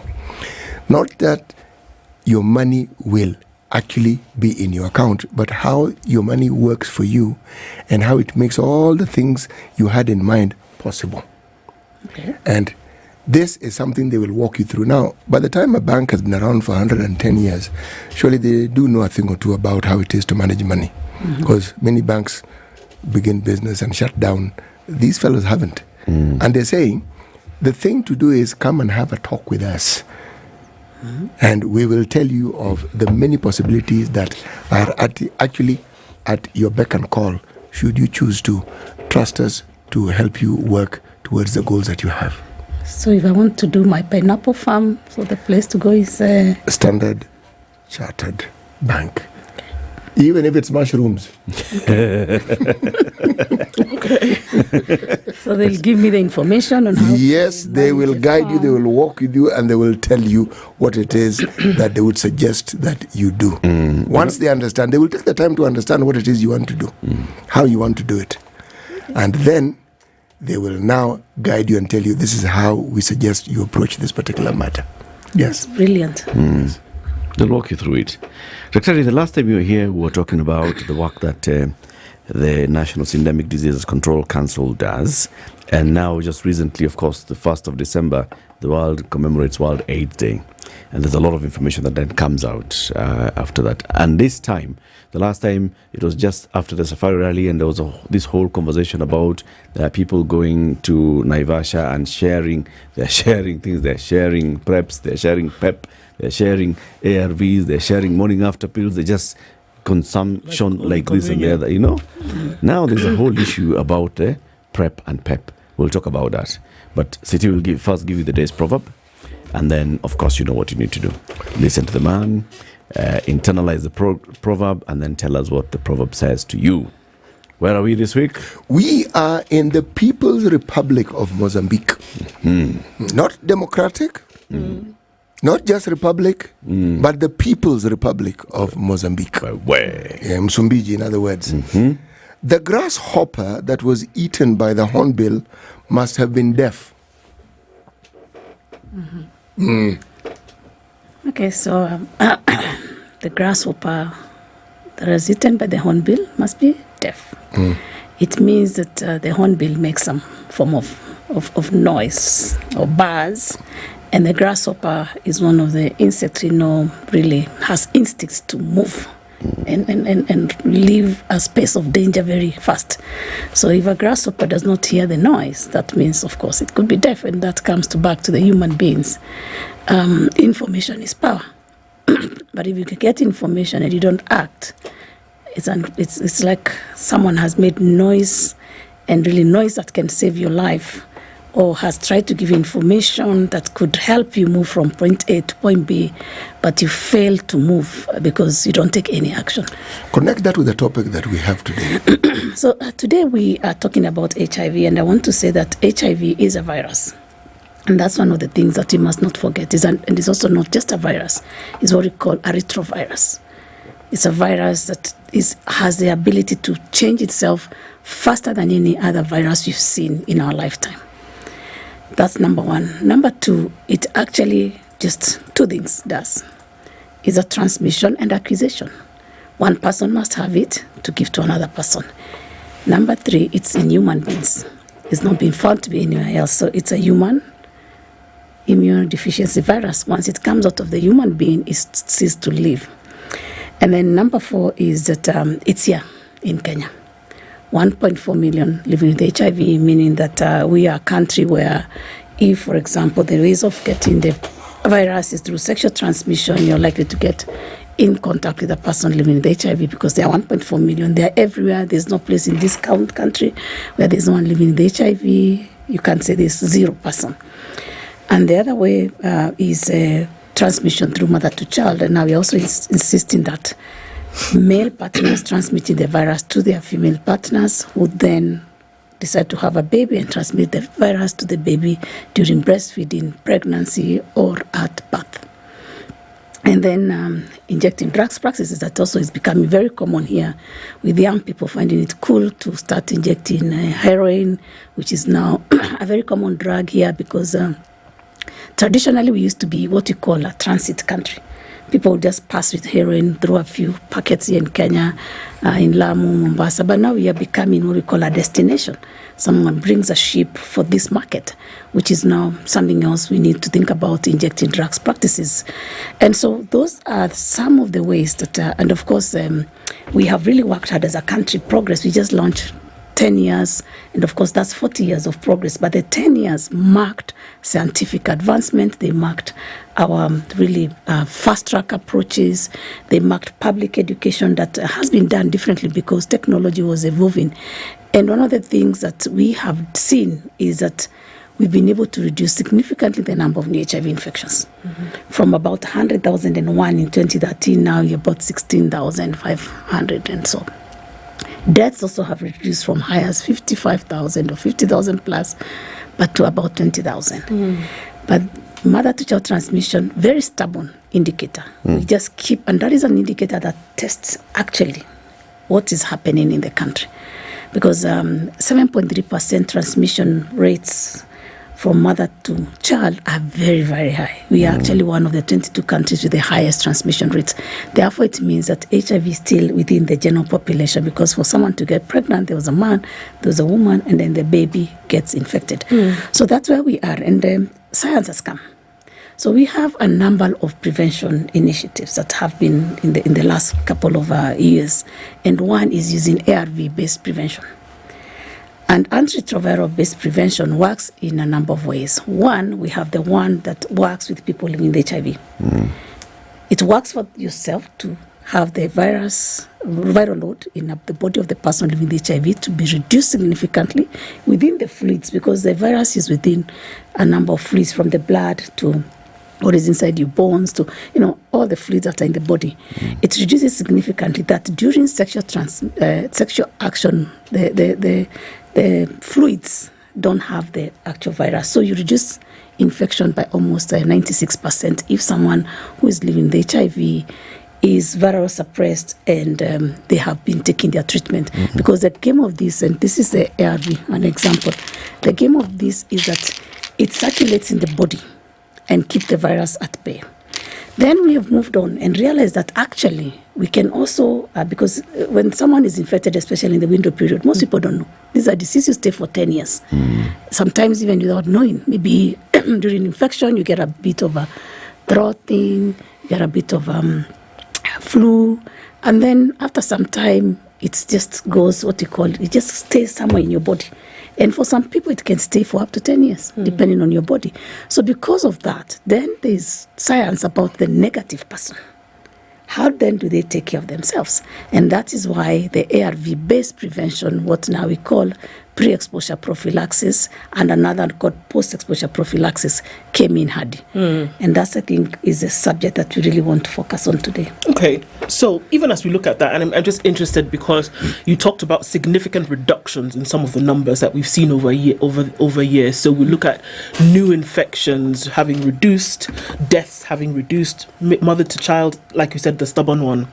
Now, can these reductions, even as we now get into what PrEP and what PEP is, PrEP being the pre-exposure prophylaxis, PEP being post-exposure prophylaxis, what exactly are those now when we talk about ARVs? What are they? So, so we have an ARV. This is a drug that combines 3 ingredients, active ingredients, and that is the one we use for treatment. So the same concept is applied for pre-exposure prophylaxis. I mean, for post-exposure prophylaxis, not pre. These ones contain almost, but the challenge is that this one only has 2 ingredients and this one has 3. So for people in long-term treatment, the ingredients combined are 3, and 2 of them are here. Now, for pre-exposure prophylaxis, it has a different set of medication, and therefore, when we give you pre-exposure prophylaxis, we don't want it to be misused, first of all, because they are all prescription drugs. You have to come to a facility. You have to talk to a health provider. And that is why we say that when you come in for the negative person, the first is you test for HIV. We confirm you're negative. Our algorithm that we developed through the National STI and Control Program, we have approved a number of test kits, and one of them that we have approved is the self-test kit that uses both, the upper gum fluids, which sometimes people call saliva-based, but it's basically scooping up here, and then also blood. So we have those 2 test kits, and then in addition to the other tests that we use in the laboratory. So that is one, to have the person negative, know they're negative. Secondly, when we give you a preventive drug, we also want to monitor you. So first, you come after we check, because there are a number of things we need to check. One of them is that if you go to the pre-exposure prophylaxis, we try and see if there's any other precondition that would interact with this, and one of them is viral hepatitis C and B. Why? Because there's an ingredient here that we always check how it affects your liver and your kidney. So people who have those challenges, they talk to the provider, and then they're able to guide them on how to use the PrEP. The other thing sometimes is people with low bone density. Again, the provider will be able to evaluate that. And that's the essence of why pre-exposure prophylaxis is a prescription drug. And then being able to test you the first month, and again the third every 3 months as you take the drug to monitor. Just from the name itself, pre-exposure, one would imagine then that it's like an anti-malarial. That if you know you're going to, malaria, a heavy site or area, that you take it just in case, right? So it sounds like that, Daktari. Yes. That, if you know you're going to be in a situation whereby there will be risky sexual behavior, then that you would take that. And so therein lies the danger. And all of this spawns from a conversation that we had yesterday.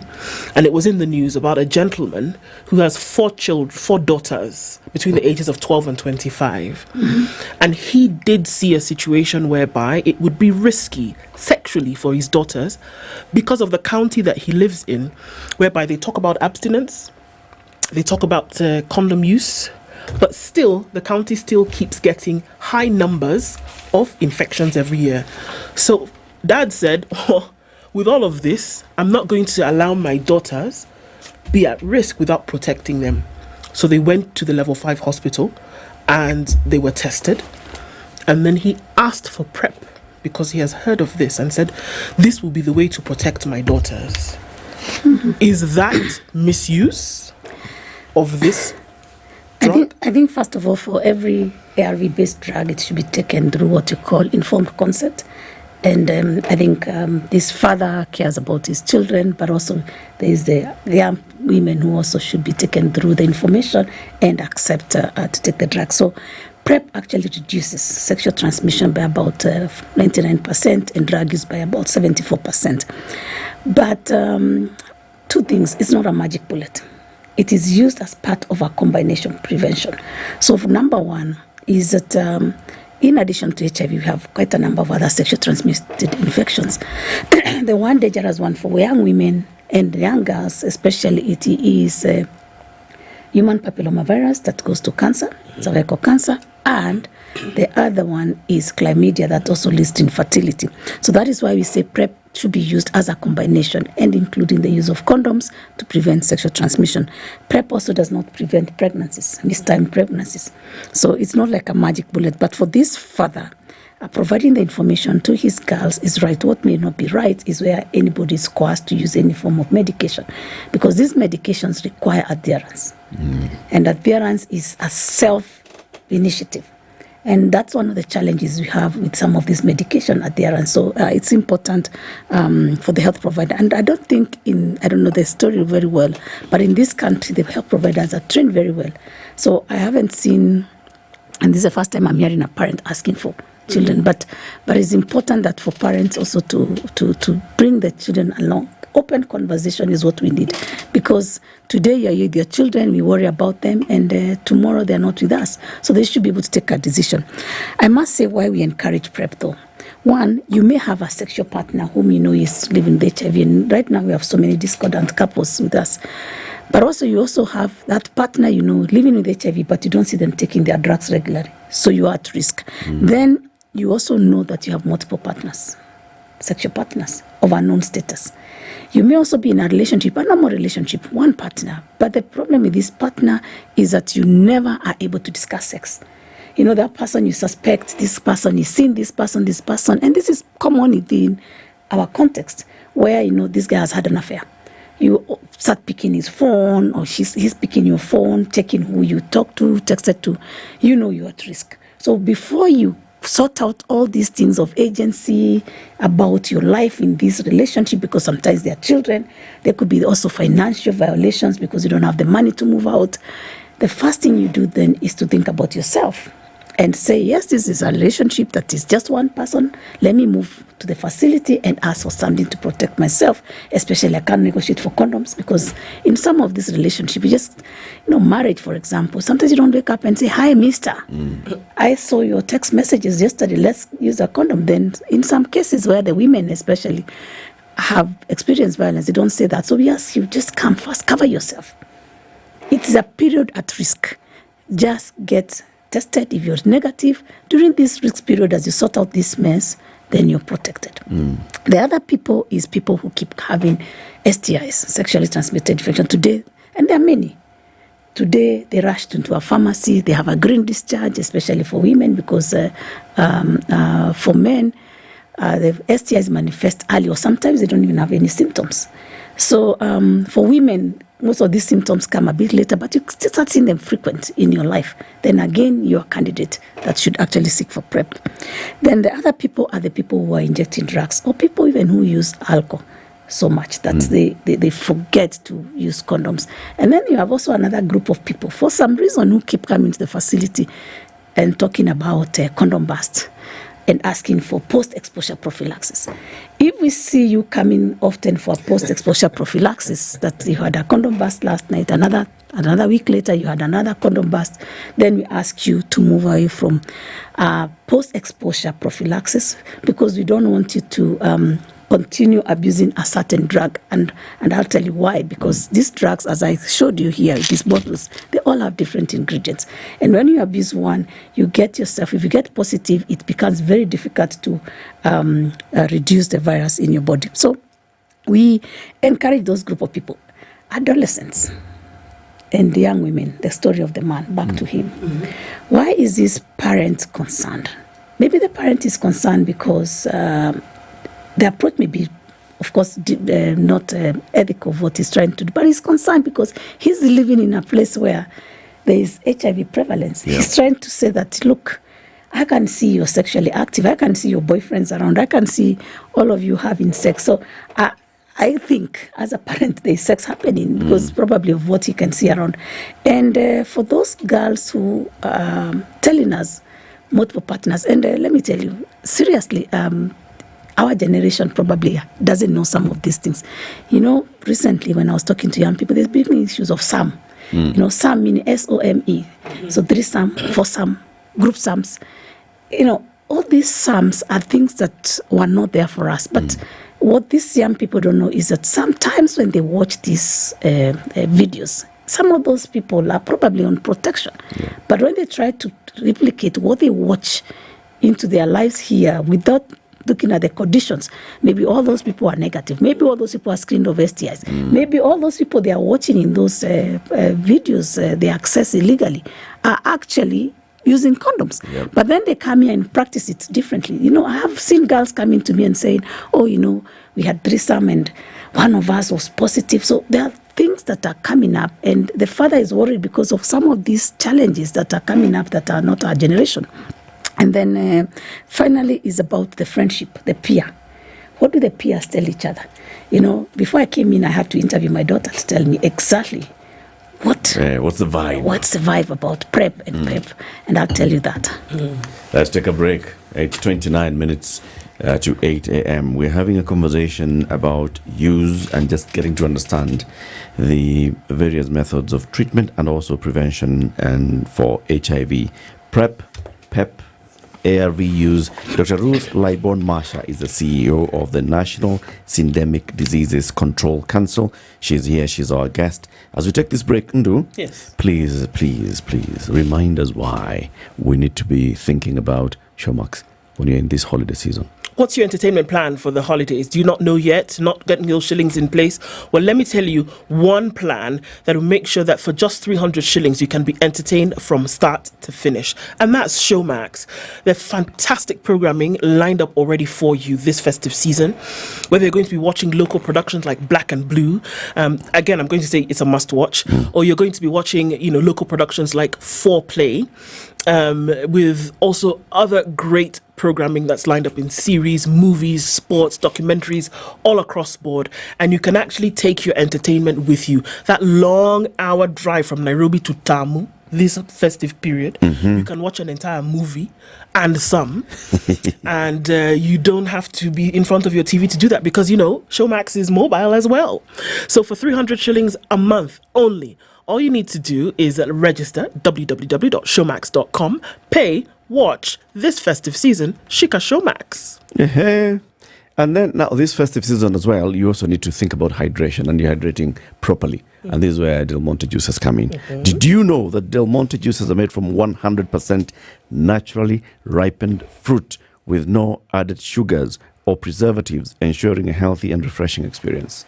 Kind of thing like what Dr. Marsha wants to do with pineapple farming.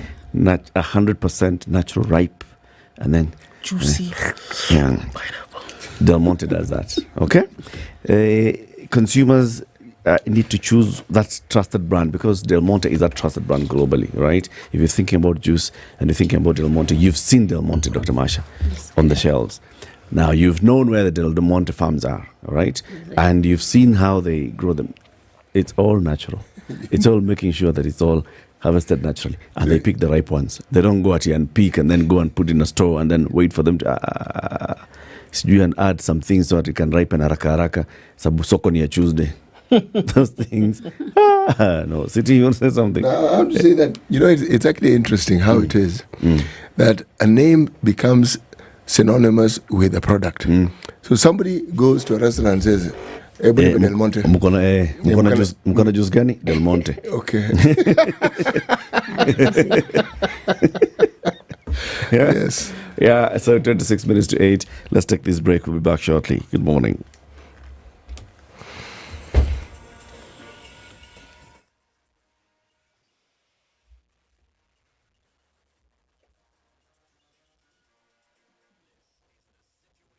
This is the Situation Room. The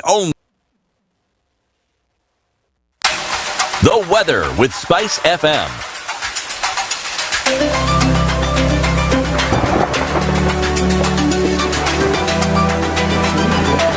25.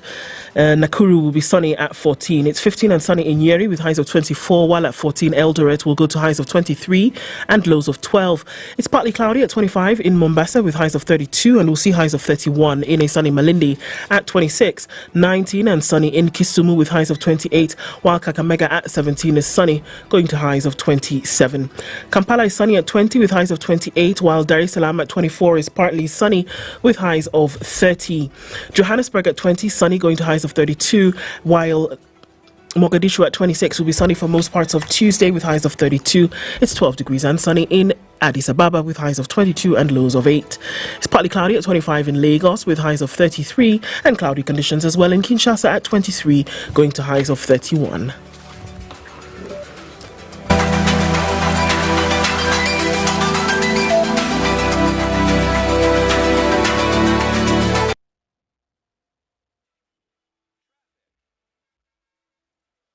Continues in the city this morning, and a quick look at what's coming out of Westlands. On Waiaki Way today, we're definitely seeing some movement right about now. Coming in from the Red Hill Link Road and then trying to join with Waiaki Way, maybe not so crazy. James Gishoro inbound and touching on Waiaki Way a little bit here and there, but you're going to get into the city without too much of a headache.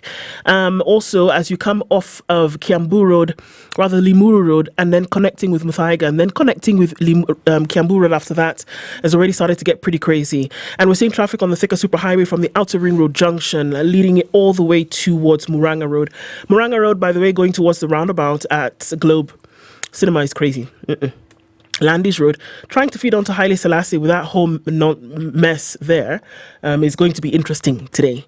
As you're coming off Aerodrome, joining with the Uhuru Highway. So Uhuru Highway, this whole vortex is madness because of what's going on at Haile Selassie. So we're going to keep an eye on all of this morning. Talk to us on SpiceFM KE on X, hashtag the Situation Room. Mature, intelligent talk every morning. Spice up yourself.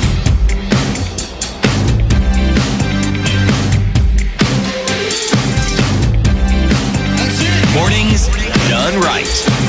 94.4. Our conversation SpiceFM, with Dr. Ruth Nairobi. Masha, CEO, National Syndemic Diseases Control Council. We're talking about HIV prevention, PrEP, ARV, PEP, and you've told us about PrEP and the people who are candidates for PrEP.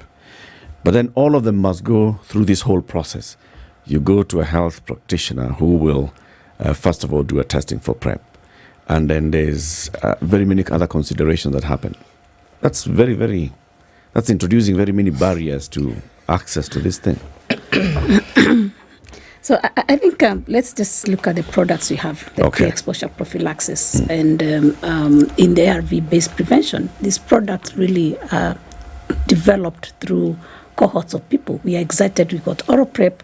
We are excited now. We have an injectable one that is currently approved globally. Even here, it's been approved by the Poison and Pharmacy Board. We are just waiting for a pilot to just have the injectable one, which is really exciting because you only have the injection spacing every 2 months after the first month, and you really can be able to stay having preventive ARVs in your body. We are also excited over the studies that also have shown adapivir vaginal ring, exciting for women, which you can put and remove it every month. And, it's a barrier. It's really exciting that these products are here. And we are looking forward to having them in the public health facilities as soon as our own pilot is done, but they are approved elsewhere. And then something coming up soon, hopefully very effective, is what you're calling dual prevention pill, that you have pre-exposure prophylaxis and have a contraception in it. So those are things that are coming up and very, very exciting. Now, you asked me about why then do we have people tested, asking them to come to the facility, asking them to monitor. Is because these drugs, as you know, for a long time we didn't have ARVs, people were dying. But as they are being developed, sometimes we know that the virus, the way it is, it requires active, drug to really make sure that it's attacked or it stops attaching itself into your cell. So monitoring some of those things that come with the drugs is very, very important. and not for everyone, but for the fasting. That's why we say you must really adhere to the way we have given the guidelines. Is the if you're negative, if you're positive, and you're taking pre-exposure prophylaxis, what it means is that you are taking what you call suboptimal ARV in your body, and if the virus is still there, because the ARVs that you're taking are not meant to really deal with the virus the way it is already attached, then you get what we call resistance. But resistance also brings us another problem, which takes us now from the first line of drugs we use like this one to think of another drug that then you begin to have challenges with your own treatment program. So that is why we don't encourage the non-prescription of PrEP and PEP. Okay. Test kits are available at pharmacies. Yes. So can you say that if you go to a pharmacy and you buy a test kit and you tests, and you can also, so you can buy a test kit and say, let me buy the test kit and the PrEP. So we go with a partner. If we find that we are negative, then we get into PrEP. Yeah, you can do that. The rapid test kit that is within our pharmacy, it's also part of the algorithm we have, and it is approved. However, if you test positive, that's the catch is you have to come back to the facility. Don't take the PrEP. Yes, and then you have to come back to the facility for what you say now. Take you now to the what you call confirmatory tests. But for the negative one, yes, we allow you to buy or be prescribed within those pharmacies. Okay. You can take the PrEP. Does the pharmacist write their prescription? Take one twice a day with meals before. How do you take PrEP? So is it a one-off? Is it a daily thing? So the oral PrEP, because that is what we have, the Truvada drug. What we have is that we encourage people to take 7 days before the planned event. You're in a relationship, Dr. Masha. You just talked about it here. Yes. Then so in a relationship, continue 7 days. Some of those is to allow, especially for women, is to allow the drug to be within your body because these drugs depends on adherence. But then we have what you call event-driven PrEP. And this was shown to be effective with studies done, especially with men who have sex with men.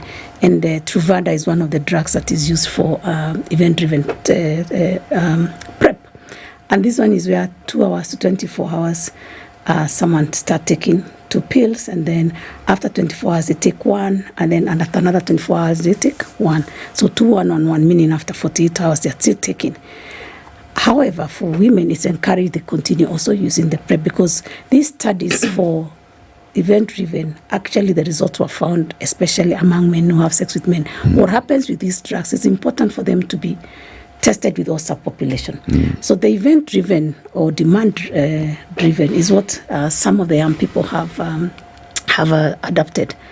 And what you know for sure, it's that it has been working well for groups of subpopulation like men who have sex with men. And I know the World Health Organization is also trying to review more data to see how it works for the women. But for now, we encourage, especially women, because this has not been studied within our subpopulation yet to fully tell us the prevention aspect that we continue having the 7 days and also keeping taking the PrEP until when you risk. It's a risk-based. It's not a lifelong treatment. You can be in a relationship. Then tomorrow you leave this guy or you leave this woman who you thought you are at risk. You don't continue. You maybe go to the service provider. They'll tell you, take it until a certain period. That's also another thing. You just don't discontinue. Because you need to know, I had this last high-risk sexual behavior on this day. So how long should I stay taking this PrEP to make sure that by the time I leave out the drug, I am actually having the protection? So you don't stop at the last day you decided I've walked out of this relationship. It's not a one-off pill, like you take before sex and that's it. No. It's actually just a combination of days that you'll take. Yes. And you're saying how many hours before? For this event-driven? For the event-driven, what you've seen working for men who have sex with men especially is 2 hours to 24 hours before sex. Okay. And then after that, they take 2 pills, and then after that, about 24 hours later, not about exactly 24 hours, let me not use the word about, they take one, and then another 24 hours they take one. Okay. And it's encouraged at least thereafter 111. If the risk behavior is still continuing. But for women, it's really important that for now we continue with the 7 days and also regular PrEP until the risk comes out, because we need to see how it works for both populations. Remember, this ARV is also dependent on our blood-assigned hormones, female and male. So it's important that the studies are done for all of us to see the effectiveness in all subpopulations. The one thing I must mention is it's safe for pregnant and lactating women. It's also safe for adolescents, especially if they have well-built and their weight is 30 kilograms and above. So it's okay for them to take. Daktari, what exactly is prescription medicine? Prescription medicine is where you don't buy the drug over the counter. So that the over the counter is you go and say, okay, I need a Panadol. But prescription drug is where you actually need to speak to someone. Even if you get this drug online in a pharmacy, like Madawa just had a program for PrEP, they actually have someone to talk to you. So that is a prescription drug where you require an intervention of another person. You also require monitoring by a health provider. So that is why they're called prescription drugs. And then you don't misuse them. So it has to be prescribed in order for you to actually have it. Yes. So now, the subject matter that we have today, pre and post exposure, are they prescription drugs? Yes, they are. Both? Both. So essentially, even if you go to a pharmacy and you test negative, who is going to prescribe it for you at that point? So if a pharmacy is offering PrEP, remember right now we have a national program. The guidelines are the same, The algorithm is the same. So if a pharmacy is offering PrEP, they have to follow, it's a clinical site. They have someone in there who provides all the information, who provides tell you where you go for monitoring. They'll tell you where you go for checking if you have viral hepatitis, that you don't take the drug, and you have a liver problem or a kidney problem or very low bone density. So they'll tell you where to get monitored. We have a national program, we're regulated, and it's actually supposed to monitor you. It's for your own benefit. So even if you test negative, it's not a guarantee that you test negative and you immediately buy the drug. You will have an assessment done. Walk us through this assessment. What exactly gets done? So the first thing we said is to check your status. Who does this? Is it the pharmacist, or do you have a clinician within the pharmacy who does this? There must be a clinician offering that service within the pharmacy. Yes. So once you test negative and you decide you want, they take you through the PrEP, and you decide you want to get the PrEP, then they will assess first the history, just the way the person accesses. Do you have history of this? Do you have, maybe if your history of, for example, injecting drug practices, we know for sure one of the risks is viral hepatitis. So we also would want to really check for this person based on the history they've given. Do they have? It's an assessment. It's based on your behavior. And then the other thing, the reason why it's good to go to the facility is that also there's the need for risk reduction. Because remember, PrEP is not a magic bullet. It needs to be used with other interventions. So, for example, if you come and say, I am just planning to keep having high-risk behaviors, it's important to be told, look, it's not... Stop having those stop. Yes. Stop. If you can't stop. So we don't want to say that it's something you tell you, okay, just go. It's like a speed governor. Just make sure that also these are the behaviors. And that's why the counseling is important. So you will go through this entire process. That is when you'll be able to actually purchase the drug. Yes. So you actually can't buy a pre-exposure prophylaxis drug the way you buy Panadol. No, you can't. Okay, so because we still have to go back to this risky behavior that is in societies and communities today, whereby there are folks who are sharing their PrEP. So the first person to have gotten it, we assume, did so in the proper conventional way. Yes. That they went, they got tested, and they did all this. Yes. However, it's being shared amongst peers. Well, you can I have two of your? Yeah, sure, go ahead, because this might happen on Friday night. That's exactly. I'll top up when you go. I'll top up when I go get my other one for you. Yeah. Patient 0 got it the right way. Yes. Isn't it? Yes. But then they're sharing with 6 or 7 other people with these sums that you're talking about. 3 sums, 4 sums, 5 sums. I mean, it's abhorrent, but it's happening. And I think you have to grasp that reality. Yeah. So what's the danger in that? I think the first danger is what we just described, that I have a friend, and I want to tell the young people who are listening to me today, if you care so much about your friend, my best friend is called Nancy. Let me use her as an example. I share with Nancy, Chelule, everything. So if Nancy comes to me today, I need to do the best for her. If I went to the facility and I was taken through all these processes, I was asked about my kidney, my liver, it's important for Nancy to also get the same. Now, the sharing comes in because of the impromptuness that the sex happens and the partying happen. And what we also must do from our side is to maybe improve how we quickly can offer this service. And we have a NASCOP runs a 24-hour line that you can call. So we want to see how do we get to their space. Because we must get there also. It's an event. They want to have sex, and if they have decided. So instead of them sharing the medication, can they refer the friend to a place that they can quickly be given the service and get the assessment you're speaking about. But then let me also say that the danger of sharing PrEP is that the one person who is sharing sometimes also misses the full dose. Their own dosage, to also protect themselves. So you have a number of 5 people who have shared a drug, and each one of them is having suboptimal protection. So they're reducing from 99% to about 30% for each one of them. So it's important that they understand. Then the other one is that the myth that I will take PrEP in the morning and then it's like treating it like a morning after pill. It's wrong. It's actually the misuse of the drug. And that's part of why we have to provide the information and the education that the young people, we are telling them this event-driven PrEP on demand is a good thing, and also really looking forward to the injectable form. Because once you have the injectable one, at least now you can have people having it for a longer period, and then of course the ring, as soon as it hits the market, we know that women, especially those who are not empowered, can have the ring. Can have access to this. Is there an app where these young people can go to?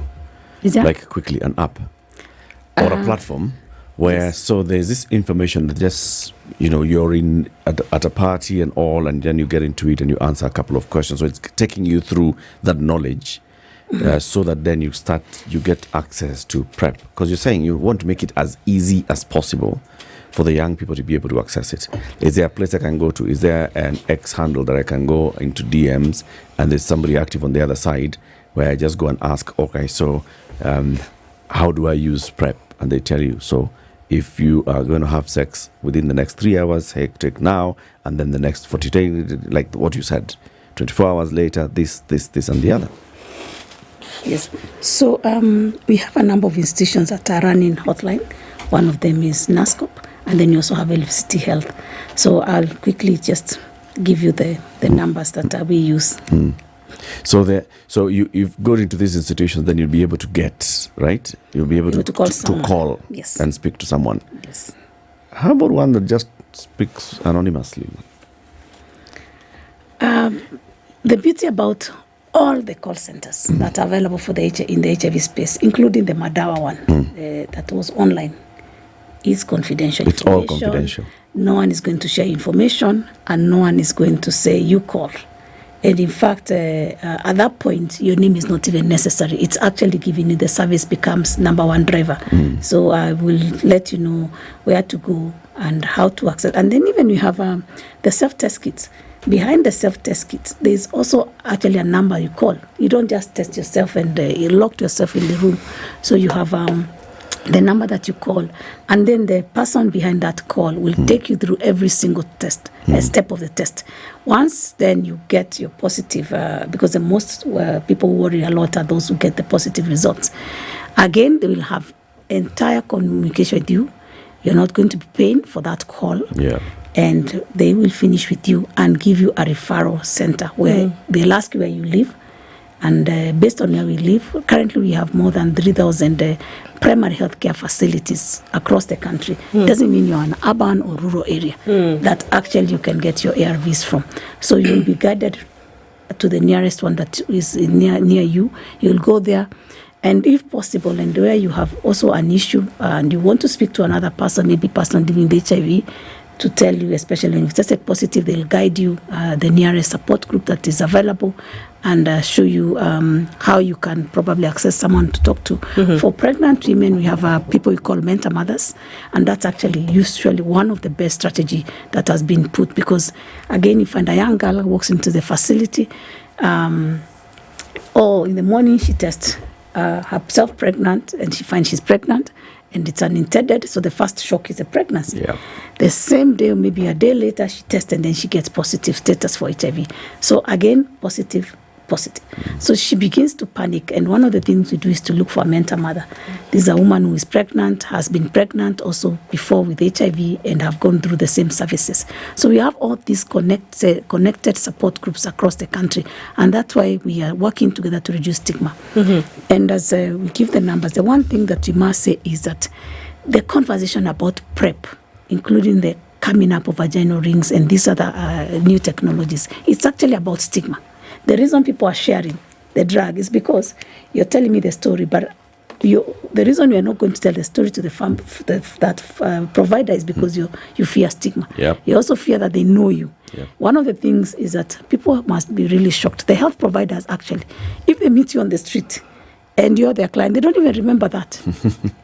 Once you leave that room, they forget because they're seeing so many other people.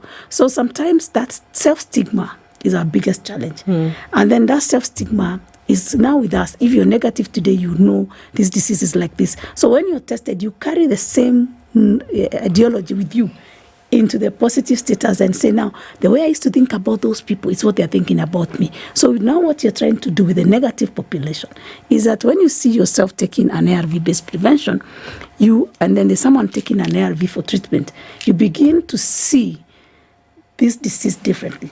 You need to know it is for all of us, those at risk and those already who have acquired the infection. Before you give those questions, I have to ask, and it may seem controversial, but doesn't the use of PEP and PrEP then encourage risky sexual behavior? So the studies we have had is that, of course, the way you have just discussed the challenges of even carrying these drugs, we haven't seen any cohort where we see the risk behavior has been encouraged. And let me say, one of the game changer for post-exposure prophylaxis, for example, was sexual violations, sexual violence. And the challenge we currently have with the post-exposure prophylaxis is actually to get people who are sexually violated. It doesn't matter even if it's your husband, to come within 72 hours. Because the post-exposure prophylaxis is really effective within the 72 hours before exposure. And if you follow a cohort, sometimes you find that if you don't come early, we end up with the pregnancy. And if you have a cohort of about 8,000, you find about another 100 people who got infected plus as a result of the rape incident. So that was a game changer for us. But also don't forget that we also have other ways that people get exposed to HIV. We have medics also. Sometimes you're doing a procedure and even the person is positive and you end up getting the fluid into yourself through the injection that you're trying to use as an accident. Again, all those people are given the post-exposure prophylaxis.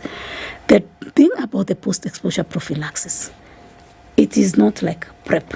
You must complete the dose, the 28 days. You don't, discontinue the drug. It's sometimes very discomfort. You get sometimes nausea, you feel diarrhea, and actually even for PrEP, but it reduces with time. Stomach cramps and the mouth continue to taste funny. So they are not just drugs that you think that people they have to really think about.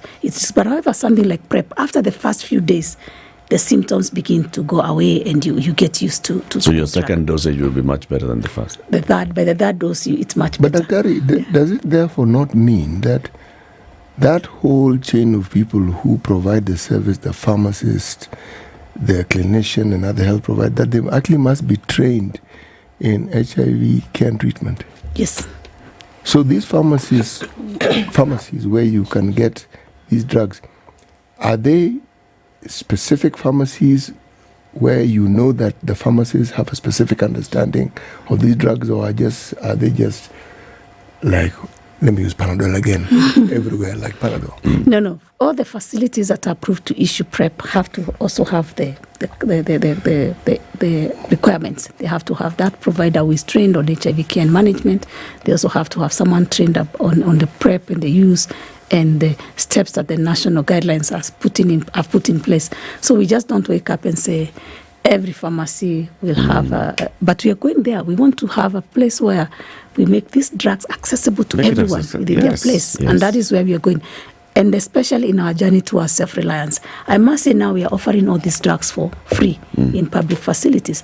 But they're not for free where they're bought. So we are looking at, someone is paying for them. American people, Global Fund for HIV, TB and Malaria. They are the ones giving us these funds right now with about ourselves contributing to about 20% of the same. So it actually takes about 25 to 27 to 30 billion Kenya shillings every year to acquire all these products for HIV treatment and management in Kenya alone. Does that include the end? Thank you very much for that question. Dr. Ruth Lebon-Masha has been our guest. She is the CEO of the National Syndemic Disease Control Council. We've been talking about the use of PrEP, and also just understanding testing for HIV as we keep fighting HIV. It's 8 a.m. Time for the news.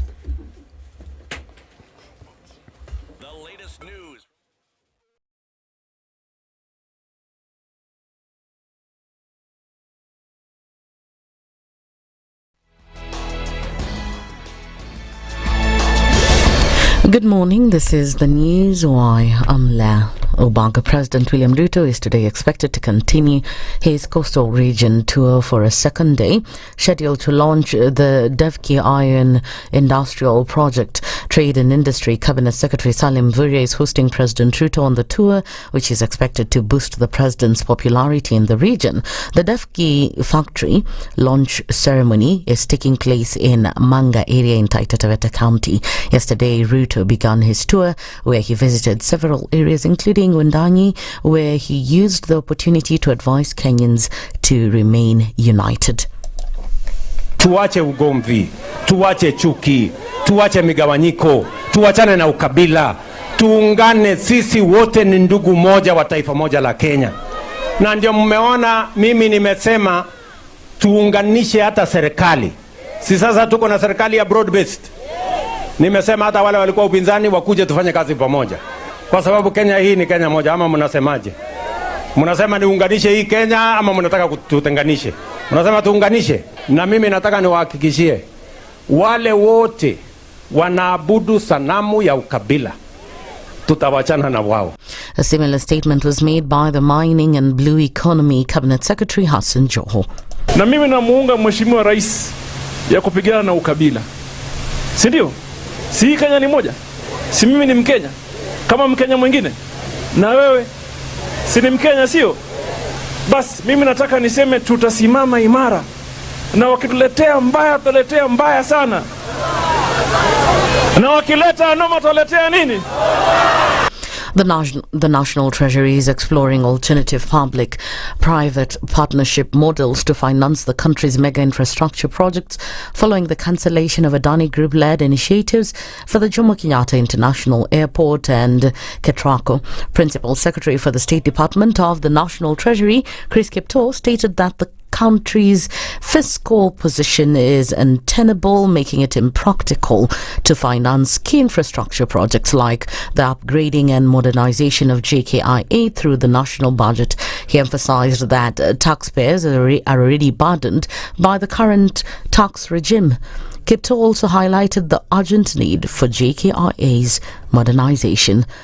PrEP should be used as a combination, that is, in accompaniment with condoms. NSDCC CEO Ruth Masha says this is because it cannot prevent STIs as well as pregnancies. PrEP actually reduces sexual transmission by about 99% and drug use by about 74%. But two things, it's not a magic bullet. It is used as part of a combination prevention. So number one is that in addition to HIV, we have quite a number of other sexually transmitted infections. The one dangerous one for young women and young girls, especially, it is human papillomavirus that goes to cancer, cervical cancer, and the other one is chlamydia that also leads to infertility. So that is why we say PrEP should be used as a combination and including the use of condoms to prevent sexual transmission. PrEP also does not prevent pregnancies, mistimed pregnancies. So it's not like a magic bullet. Masha, however, encouraged the use of PrEP among discordant couples, people who frequently have STIs, as well as partners who have several sexual partners.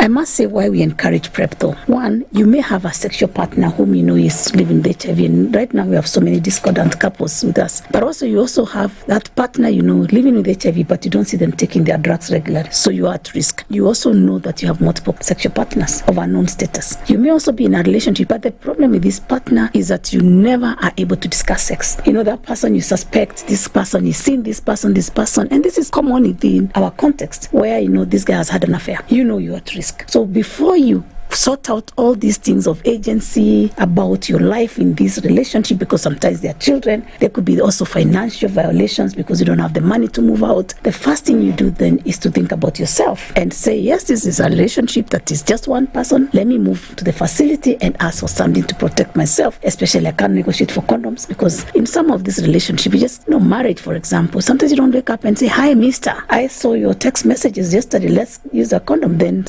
That's the news wire. I'm Lea Obaga.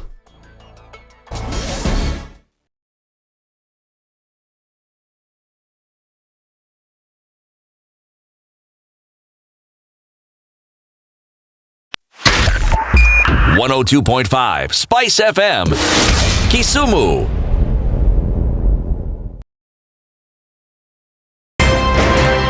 If a lion shows you its teeth, it doesn't mean it likes you. It doesn't mean it likes you. It wants start. Elijah calls as witness one who is either dead or far away. Say it in Kiswahili. Ben low, nin inte, nin there, you markati kadikta. You know this character called Lydiah. He has disturbed people. So when you tell him who are your witnesses, he will take you to a place where it is difficult to verify. For someone like me who sweats a lot, I cannot survive there. Sweating is biblical. Good. And you must blame it on Adam, not because Adam messed up and he was told, no, you fellow you, by the sweat of your brow, thou shalt eat. The Situation Room, Kenya's biggest conversation. Patrick Lodge, Otieno Lumumba. Karibu sana. Asante sana. CT Muga. Trouble. Is he the same man? Spice. A lion. The bobos. Two opposite. Ukisikiliza namna hii unasikia opposite. The Situation Room, Spice. The only way to start your day.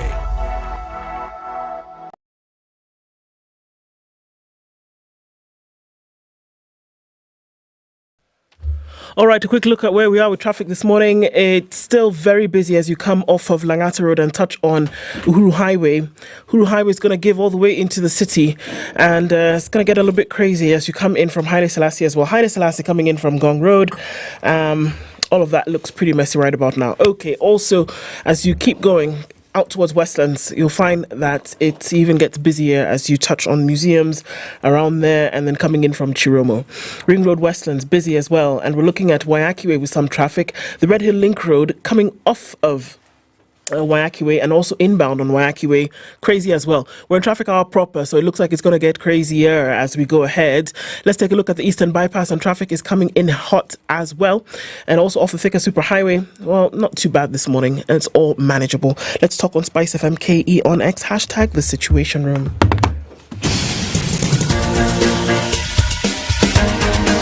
This is the Situation Room, the home of hard-hitting political commentary and penetrating insights about the state of the nation. This is a talk radio experience like no other. The Situation Room, a place for hard truths, debates, and elevated conversations. The Situation Room, witty, political, engaging, deep, controversial. In the room, we have C.T. Muga, researcher, academic, seasoned political observer, a fountain of wisdom in these politically uncertain times. Ndu Okoh, Nigerian by birth, Kenyan by choice, communications expert, Pan-Africanist, a truth seeker and believer in people power, and Eric Latiff, agent provocateur, the man in the chair, seasoned journalist, news hound, a man who believes in punching up, not down. This is the Situation Room, the only way to start your day. Indeed it is. How are you doing? Welcome to the third hour of Kenya's biggest conversation on the third day of December 2024 at 10 minutes after 8. Asante sana for keeping locked right here on SpiceFM. We've been talking about Standard Chartered Bank and what the priority banking is all about and why it's important to think about it. And we want to introduce you to our next guest, who's the Principal Secretary for Foreign Affairs, Dr. Karir Sigei. As he comes here, we look at how Kenya is commemorating soon 60 years of diplomacy. PS, good morning. Good morning. How are you doing? Good. Yes, karibu sana, and thank you very much for joining us today. Ngoja, your mic is playing games on me here. Okay, so here we go. So, Ndu, as we welcome the PS, welcome him with why priority banking is the thing for him, and Standard Chartered Bank will actually deal with him with the priority person that he is. So you know how sometimes you think to yourself, okay, so a few extra coins here, I'm not quite sure what to do with them, or I'm not sure where to put them that's going to make sure you get a return on your investment. Big words, right? Or who to go to, where do we start, kind of thing. So Standard Chartered understands some of these questions, and they say, okay, well, you know, you have a little bit extra, you're planning on growing it, creating it, but how about we help you manage it, and we help you grow it, and we put it in places where you're guaranteed that you'll get something back for it. And they've been in the business of doing this for years. So all those questions, all those doubt, all that confusion as to what to do, they take it from you and they give you the solutions. So it's very simple. You send them an email, wealth.kenya@sc.com. On the other end of that email is somebody who will give you a ring and they'll say, you know what, let's sit down and let's talk about exactly what you want. Let's show you how to do it, and let's give you the best options that will grow your wealth. And that's priority banking with Standard Chartered, making sure that all the questions that you have are answered and that you do the right thing to grow your money, to grow and create and manage your wealth. I'm flattered that you think I have extra coins, but I really it's not about the extra ones. No, it's the ones that you have. It's the ones that you have. You can do something with the ones that you have. You work so hard, Dr. Sigei. Thank you. So it's always important to think about the tomorrow. Of course. Okay. Absolutely. And so that tomorrow journey, right? They talk about today, tomorrow, forever at Standard Chartered. So you're the today, use the today for tomorrow, and your tomorrow for the forever. Okay. Absolutely. So CT will welcome you with the day's proverb. And as he does that, he'll also tell you about Del Monte and how Del Monte is up. You know, there's nobody in this country who doesn't know Del Monte, right? And you know Del Monte is juice. You'll not see it in Del Monte batteries. No. It's Del Monte. Or Del Monte tents. Oh, Del Monte tents. They have been doing this thing for so long that they've perfected it. It's Del Monte juice, fruit juice. It's not synthetic juice. It is fruit from real fruit. Yes, grown real well. Yes, not only grown real well, but ripened at source.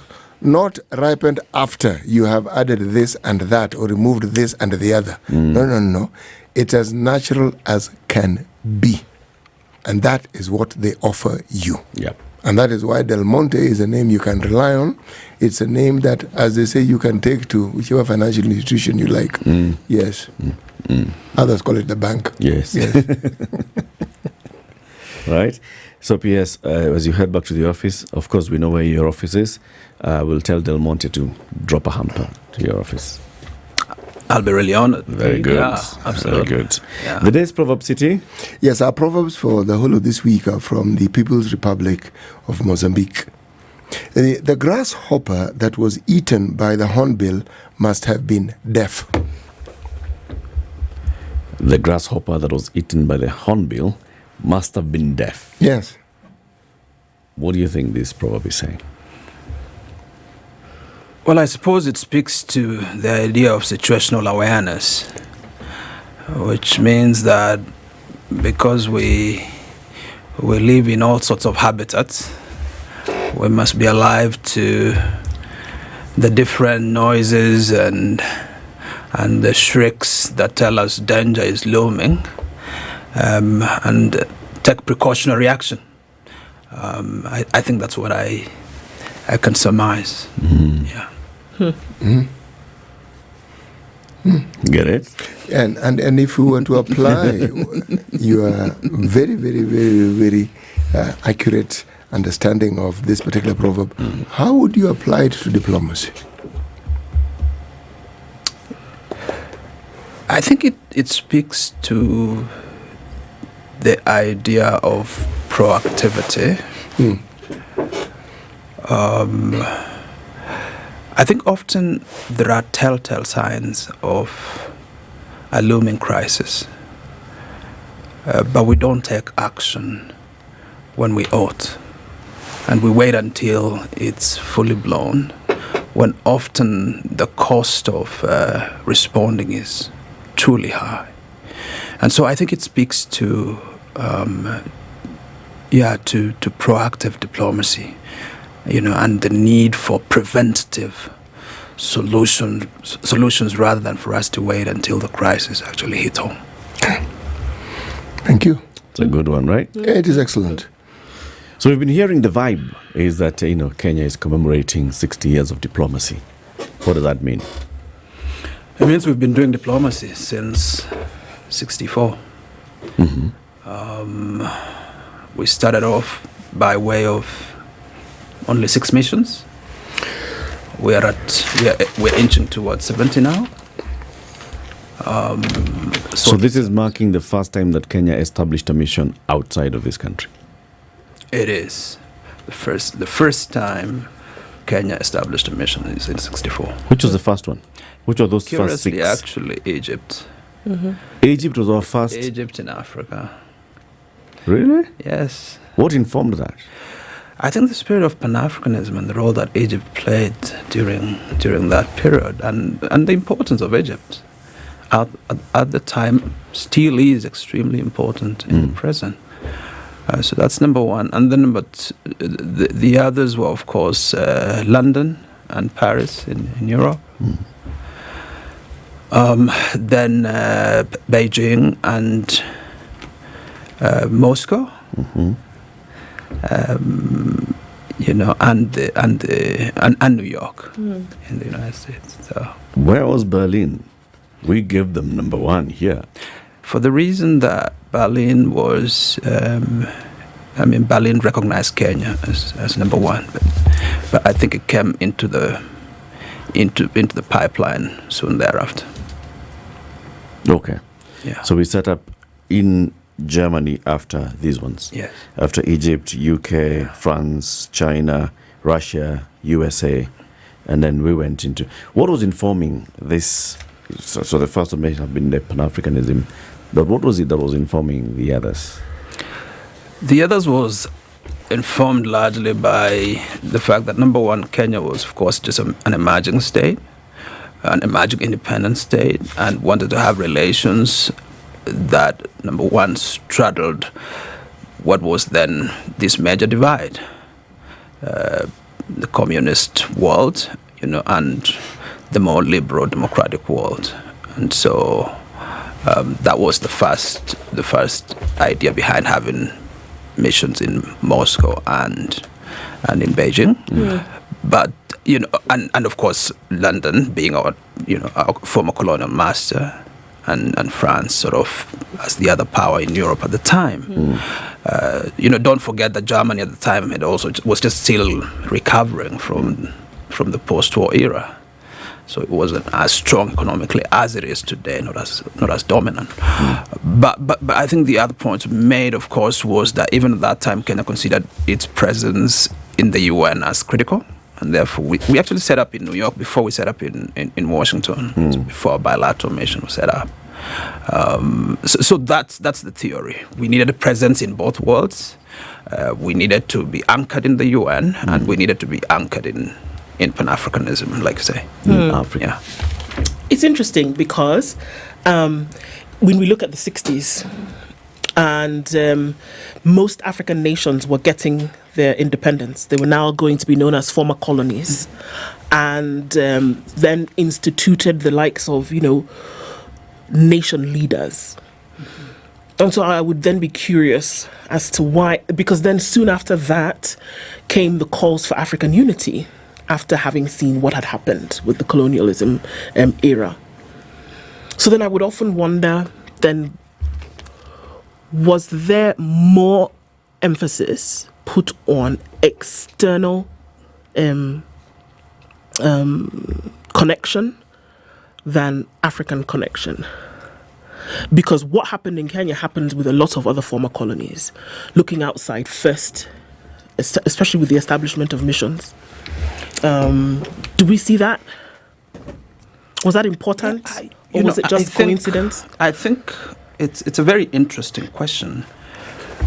But you see in Kenya that there was a very strong pull in the direction of Pan-Africanism, because Jomo Kenyatta himself was a big Pan-Africanist, and a very strong voice for Africa. I mean, his first speech really spoke about Africa's freedom. I think when he was speaking on Independence Day, actually, his theme centered around Africa has woken up and is now going to be completely free. But of course, there was still quite some heavy economic independence. Economic dependency, and that dependency cautioned against, or nudged in the direction rather, of trying to begin to build partnerships. And therefore, you would see the prioritization there in favor sort of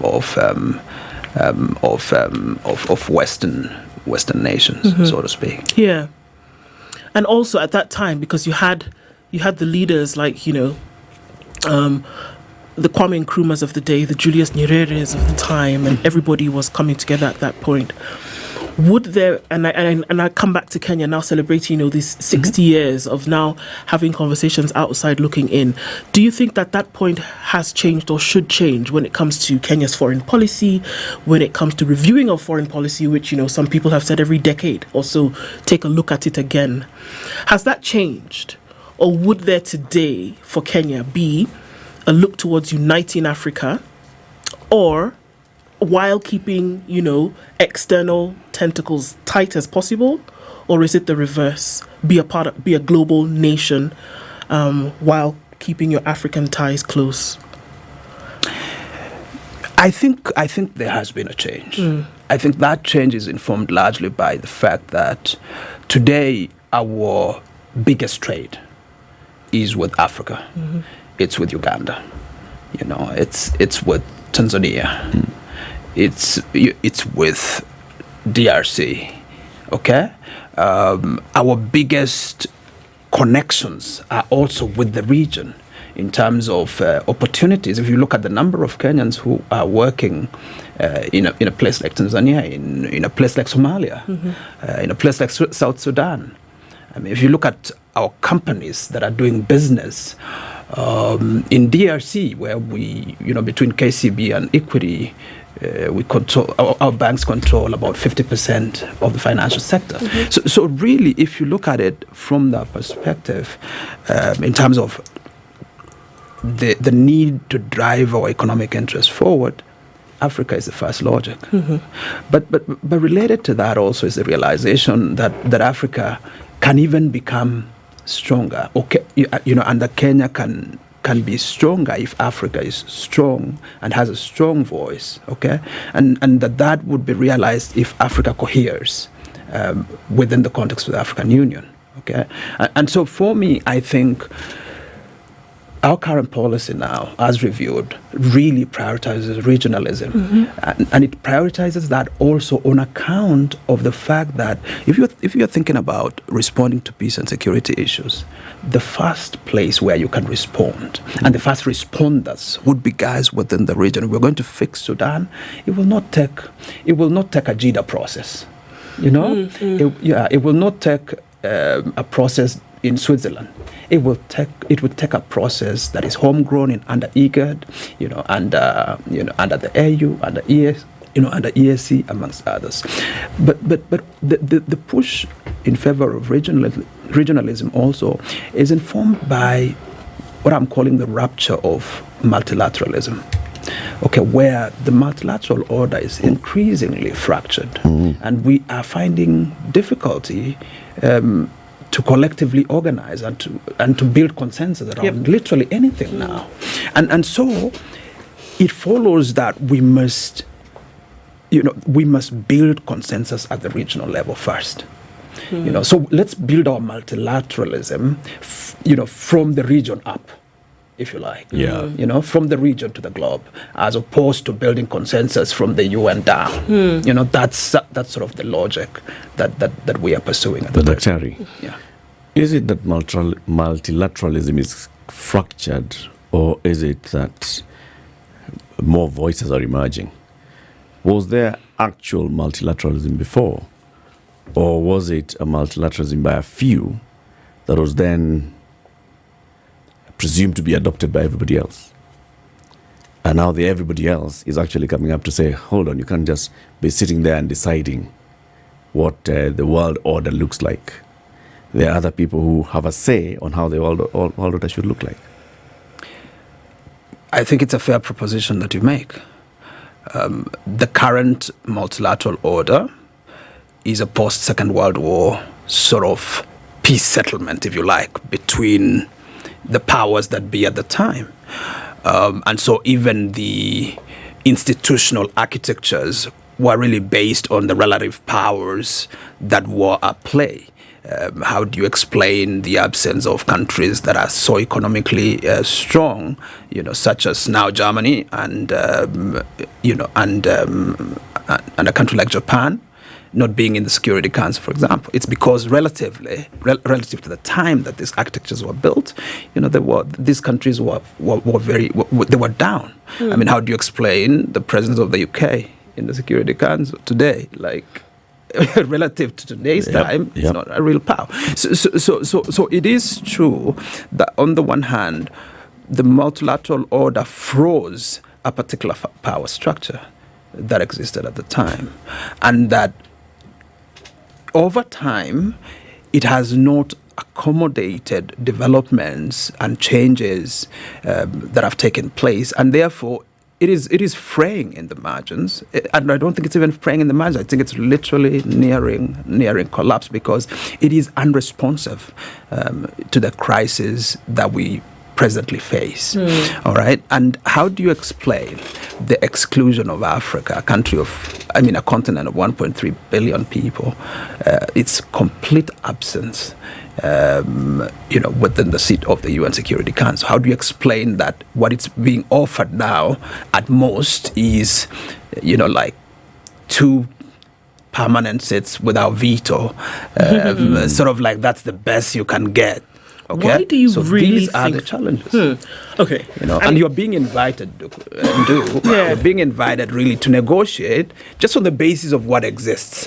It's not as if you're being asked, can we reopen? Can we have this conversation? Exactly. Can we have this conversation afresh? Why do you really think that is? And I think we come to the crux of the matter and some of these things when you look at international diplomacy, and when we talk about, institutions such as the United Nations or some of these other institutions, which, we could get into an argument about why they were set up in the first place.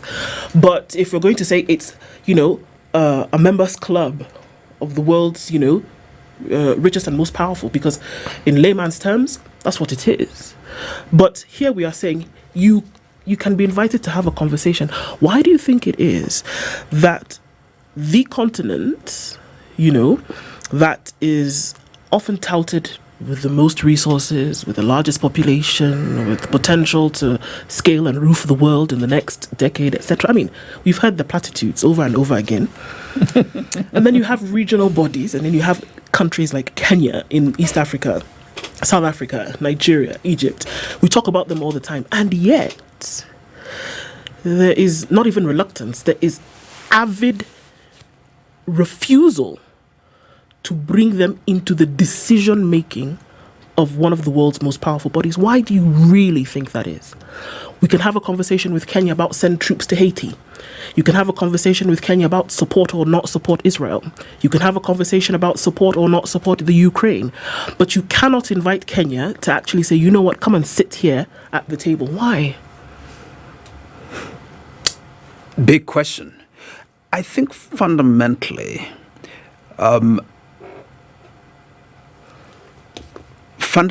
I think we do have a problem around the appreciation by the rest of the world of the significance and the importance of Africa. I think, in a way, there is still an attitude that is harbored, that is still based on sort of our colonial past, so to speak. But I think part of the challenge, which we are working towards overcoming, is the fact that Africa is so fragmented, that it's more convenient, because power doesn't yield without struggle, in a way. Okay, whether domestically or internationally, it's the same dynamic, right? So power doesn't yield without struggle, without a strong, consistent voice. And so the cost of fragmenting Africa is way lower, than ensuring that it actually sits at the table. There is a vested interest in ensuring that Africa continues to play a marginal role in international affairs, which is unfortunate, because, like you observe, Africa does have quite some solutions to offer to the current situation. I mean, like we've spoken about the climate crisis.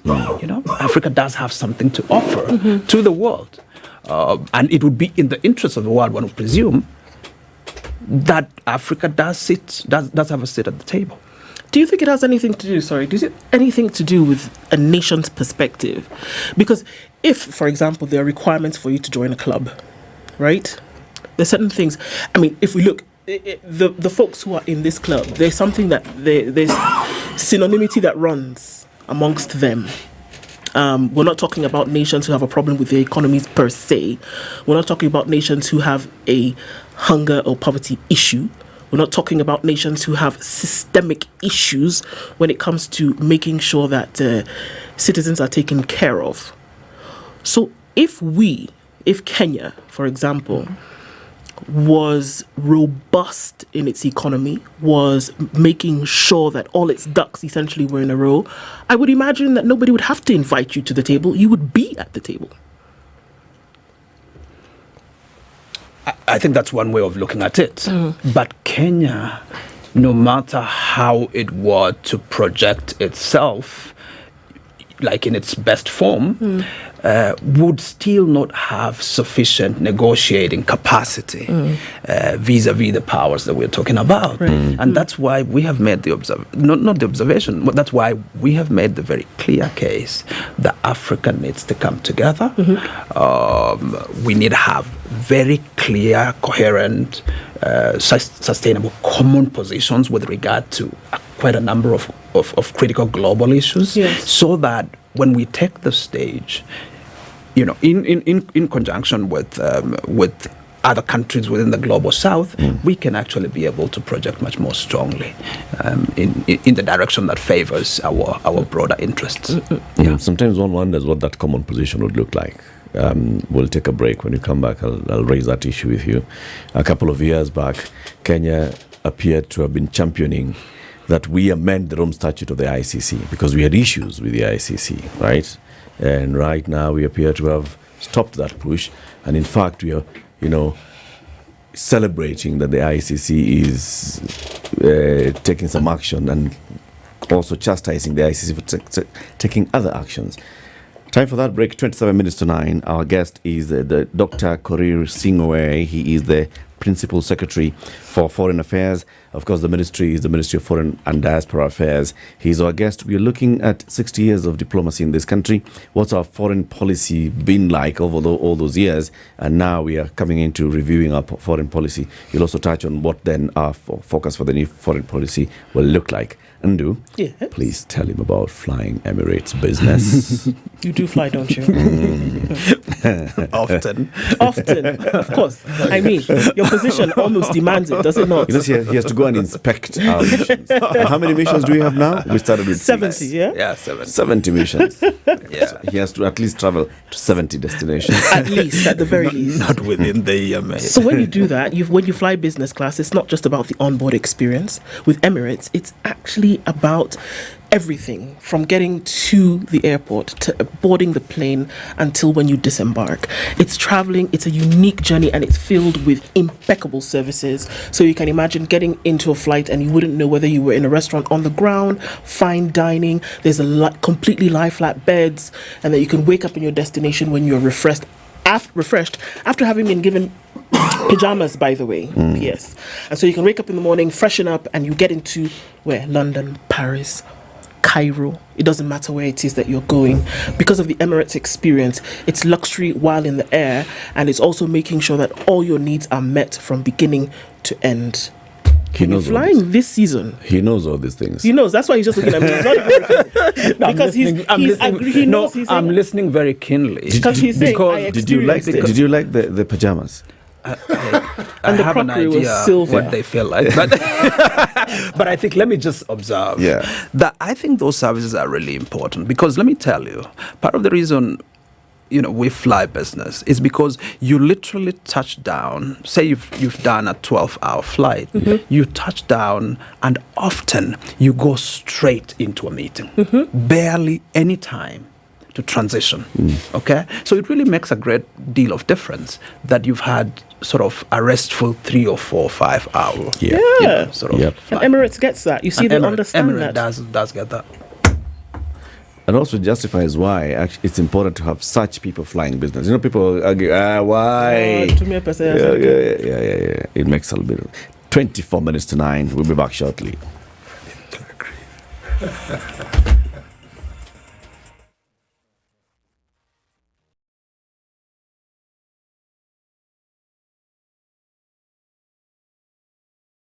This is the Situation Room, the only way to start your day.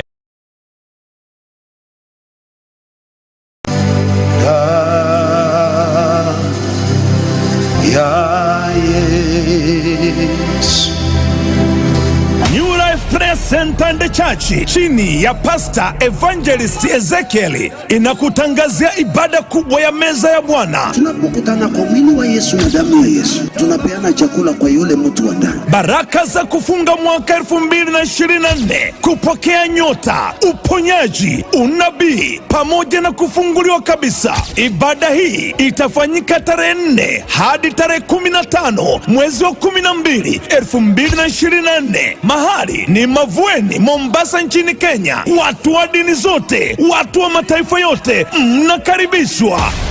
The weather with SpiceFM. We're looking at some cloudy conditions in Nairobi this morning at 17. We'll see highs of 24 and highs of 25 in a partly sunny Nakuru at 18. It's 18 and the sun is up in Nyeri with highs of 24. Sunny conditions at 16 in Eldoret. We're looking into a cloudy Mombasa at 27. And a sunny Malindi at 28. It's 22 and sunny in Kisumu with 21 and sunny conditions in Kakamega. It's partly sunny at 21 in Kampala, going to highs of 28, and we'll see highs of 30 in a mostly sunny Dar es Salaam at 26. Johannesburg this morning is sunny, going to highs of 32, and Mogadishu at 28 is sunny, going to highs of 32 as well. 14 and sunny in Addis Ababa with highs of 23 and lows of 8, while Lagos is partly cloudy at 25. We'll see highs of 33, and it's mostly cloudy at 23 in Kinshasa, going to highs of 30.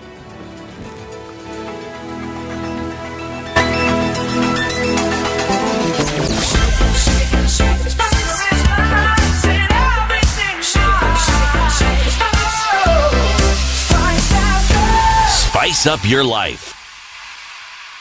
Okay, so still busy in the city this morning, or still in traffic hour, and seeing the traffic getting into the city is probably what we'll see the worst of today. We're looking all right coming off the Thika Superhighway. That traffic seems to have come to an end, except just at the underpass as you come in from Survey. It's busy on Langata Road, now getting towards Huru Highway, and then getting onto Haile Selassie. That is going to be a bit messy throughout the day, actually. Also coming off of the Eastern Bypass, touching on North Airport Road, but that seems like it's going to fizzle out in no time as well. We're keeping an eye on all of this. Talk to us about what's happening in your neck of the woods. SpiceFM KE on X, hashtag The Situation Room. Mature, intelligent talk every morning. Spice up yourself.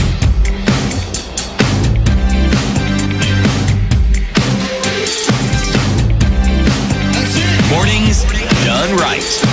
94.4 Spice FM, Nairobi. Our conversation continues with the Principal Secretary for Foreign Affairs, Dr. Korir Sigei, who is our guest right here in the studio. So, Dr. the Rome Statute, ICC, at one point, Kenya is all out there saying, you know what, this ICC is a political court. It doesn't even serve international justice. In fact, we should review the ICC and how it operates because of the push it appears to be having on African leaders. Kenya, Sudan, all the cases in DRC and so on and so forth. Now the ICC is taking another matter, which has actually been taken to it by an African state, a partner of Kenya, and it issues a decision on foreign leaders. And you join the chorus of those that are saying that the ICC is going wrong. Where are we? I think we we subscribe to the view that, and I think this has been a fairly consistent position, that, I mean, the ICC was put together to deal with difficult issues, including impunity, and war crimes and such atrocities. But in the Kenyan cases, we were very clear that the ICC were in this not really with a view to trying to achieve justice, because we were not persuaded that even though there was a gravity of crimes committed, we did not think that, number one, that the thresholds were reached, and most fundamentally, we did not think and believe that these were the individuals that were culpable.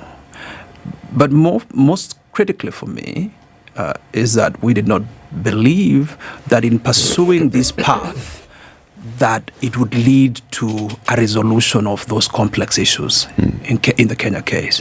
And I think we were right, because what the ICC process did in Kenya was really to kill our entire transitional justice project, which was a project designed at helping the country recover from this difficult post-electoral violence and have an introspection, have a conversation with itself, very candid, very vulnerable kind of conversation. The ICC blocked that because it clearly established that there were people who were culpable, and therefore some people would be witnesses, some people would be perpetrators, and therefore they closed up the space, literally, and the TJRC process died in that way. So for us, that was the reason why we did not think the ICC was the right court for that kind of an issue. In the same fashion, we have made the case that even in the Israeli-Palestinian conflict, or in the Russian-Ukrainian conflict, because as you know, they also indicted Putin. Yep. Now they have indicted Netanyahu. To what end, Eric? To what end? Will it have any effect in stopping the carnage that is going on in Gaza? That's the question we beg. We beg for answers. Has it had any effect on the Ukrainian crisis? No. Will Netanyahu be arrested by any of these countries? No. You had even the Germans, who are very big members of the ICC, saying, the Netherlands, the seat of the court, saying, no, we can't. Okay, so what are we really trying to say? We are saying that with regard to the complexity of some of these issues, pursuing a judicial path, number one, just has a reverse effect in terms of the conflict. It radicalizes elements within that space, and it makes it much more difficult to attain ceasefires that are necessary to help, stop the conflict for the sake of the victims. That's really the view that we have. It's not like we think it's a bad court, but we think that it is inappropriate for it to exert itself in life conflicts that have very complex historical dimensions, like this Gaza situation. And to Kenya's advocacy for the reform of the International Criminal Court, I think one of the things that we were able to achieve was the establishment of the independent oversight mechanism, for the court, that is meant to also address issues around internal governance of the court, including issues around corruption. So we did achieve some things. But yes, we have a lot of difficulty with regard to the manner in which the court conducts itself. So is it our position to be taking positions on such matters? For example, do we have a position on the Israeli-Palestinian issue? Do we have a position on the Russia-Ukraine issue? We've taken positions very clearly on the Russian-Ukrainian conflict. I think we have made it very clear early during the conflict, when we asserted that Russia's attack on Ukraine was an aggression. It flouted their territorial integrity, and it threatened a very fundamental principle that holds our continent together, because if we begin to question borders, for example, much as they are inconvenient, in the context of Africa, that would have huge ramifications. With regard to Israel-Palestine, we've taken the position, the position that that serious crimes are being committed. You remember when the conflict started, it started by way of this terror attack. Yep. We took the view that was a terror attack, and the abduction of all these families. Okay? So we took a position. Mm-hmm. But over time, we have seen some serious atrocities committed by Israel. And we have taken the view that those are atrocities. And they must be stopped. And we have a very clear position based now on a broad consensus of UN membership countries that really we need to have a two-state solution. That Palestine is a state that should be recognized as such. Okay, we don't know the exact borders, but the principle really is that Kenya recognizes very much, the state of Palestine. Dr. You mentioned early on in our conversation something which I thought was pertinent, in that the need for Africa to speak with a voice. Okay, we have an East African community. On matters such as the two that you've touched, very crucial issues, things that could have far-reaching effects and have had some effects even in our own countries. Has the East African community considered the possibility of having had, it's all right, it's music. Have these African countries considered the possibility of, in such circumstances, having a common stand? Because if we're talking about a united Africa, as they say, charity starts at home. Okay, if Kenya was speaking and talking of a position that was an East African position, do you think that it would carry more weight than if it was just Kenya speaking about the position that it has taken? I think the number one position on this matter is that, with regard to East Africa, we are much more concerned about what is going on in Sudan. Okay? And the fact that the international community is silent. Mm-hmm. All right? We are concerned with our own region first and foremost. And on those, we have quite some consensus and we have quite some positions. Our leaders haven't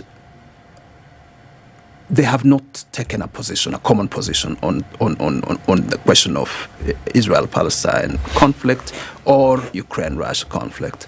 And largely because I think probably we hold different positions. So shouldn't that be the position? I think we probably hold different positions. No, I think that there's a bit of nuance in positions because we have relationships at a bilateral level. Right. And that's what we were earlier on alluding to, the question of fragmentation.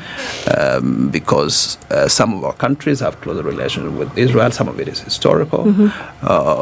Some of our countries have a much deeper relationship with Russia, and therefore they find it much more difficult to speak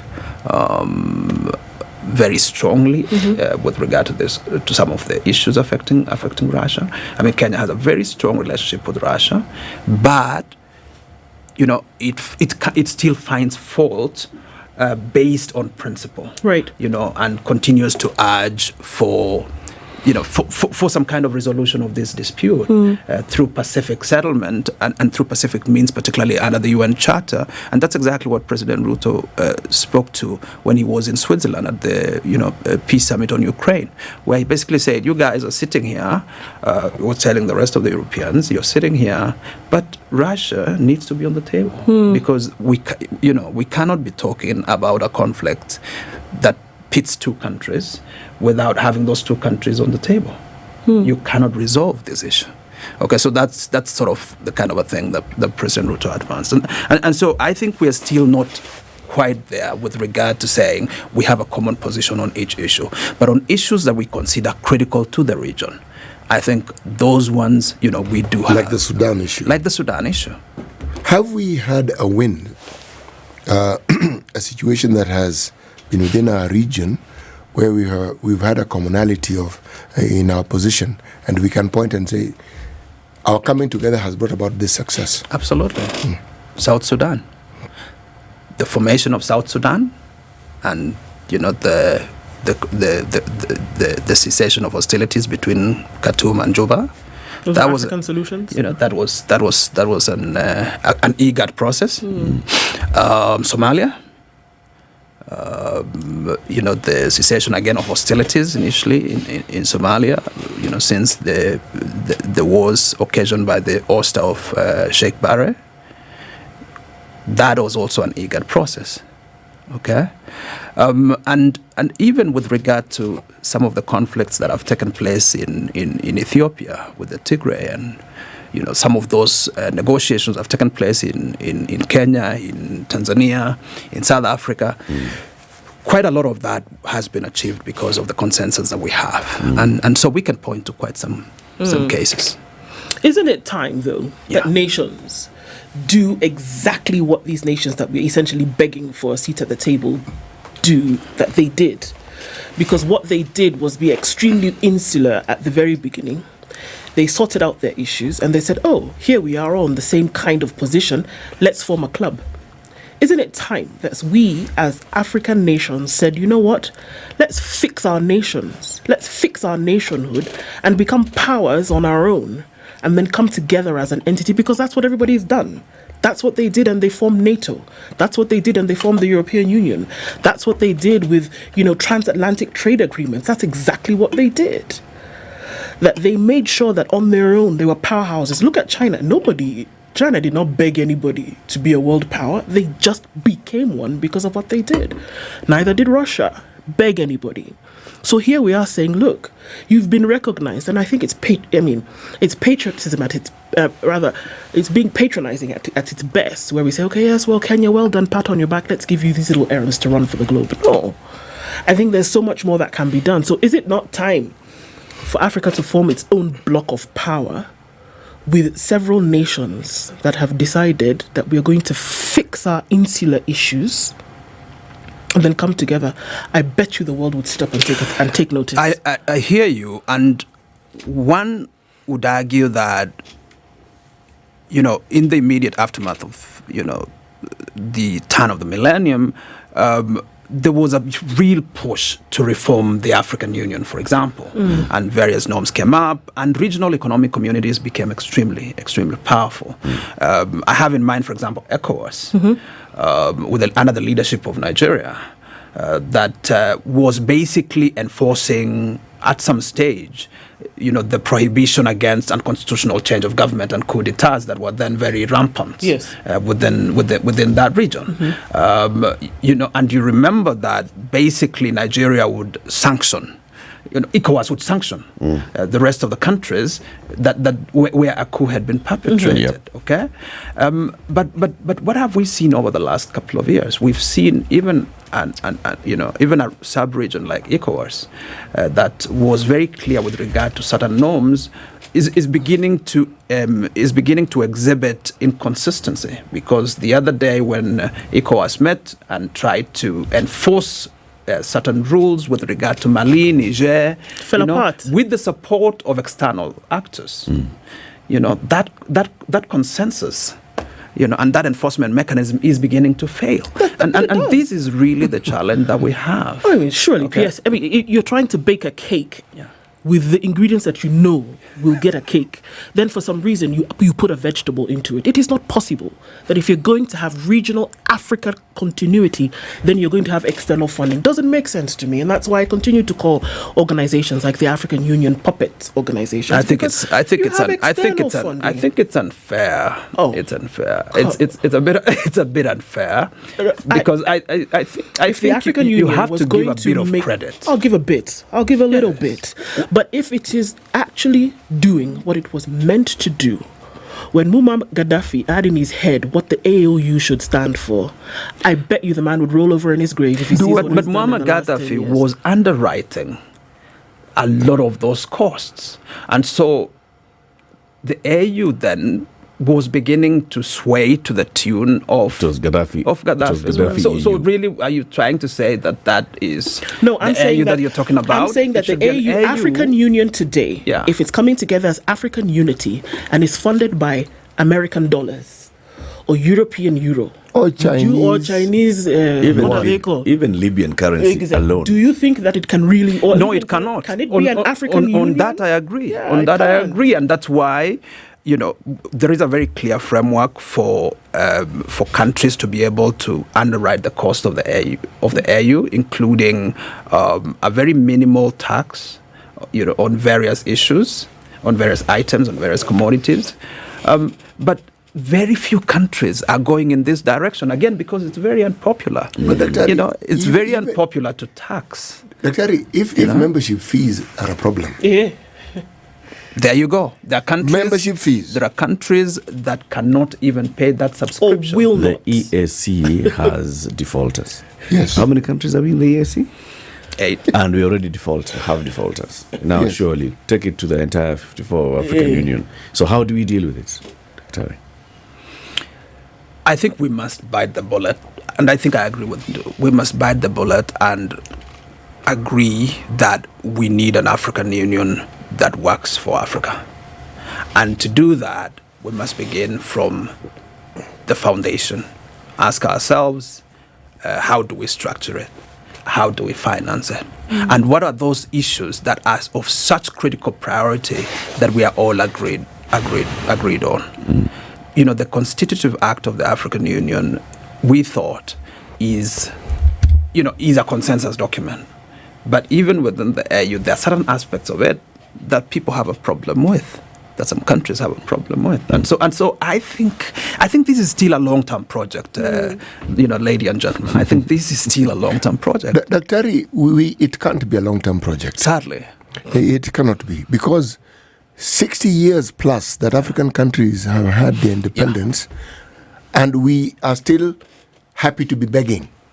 And yet, everything that we hear about the continent is that this is just about the richest continent on the planet. Now, surely, it's a bit of an anomaly there. This is an extreme contradiction. How can we be one thing and the very thing that should exhibit what we are is what we don't exhibit? It's the paradox. And we seem to be happy with it. Gaddafi took leadership because there was none. He said, I'm going to step up because nobody else was stepping up. Because even within a region like East Africa, there has to be somebody who people can listen to. A voice that can say, and people say, okay, it's how we human beings, it's a design issue. We human beings are designed that way. Somebody shows a good way forward, people coalesce around that person. Remember, the founding fathers of East Africa, Kenya, Uganda, Tanzania first, those fellows had an understanding, and we went very far with the East African community. This European Union thing came much later. We were way ahead of them when it came to this. No, absolutely. Absolutely. As a matter of fact, we had a partnership with the European Union by about 1965 as ESC. Now, as ESC, we are struggling to negotiate a common trade framework with the EU, and that's why Kenya has negotiated an economic partnership agreement with the EU alone under what is called, the variable geometry principle, which again is not ideal because we are leaving our neighbors behind, and we are weak in terms of being able to negotiate the best deal for ourselves. And so I think we do have some challenges in terms of making several steps forward, and then maybe stagnating, and sometimes even making a few steps, back. Like you said, nationhood is just a long-term project. Just being a nation and remaining one cohesive nation. Dr. Korir Sigei, the Principal Secretary for Foreign Affairs, has been our guest. Kenya commemorating 60 years of diplomacy from 6 missions to now 70 missions and still counting. It's 9 a.m. It's time for the news.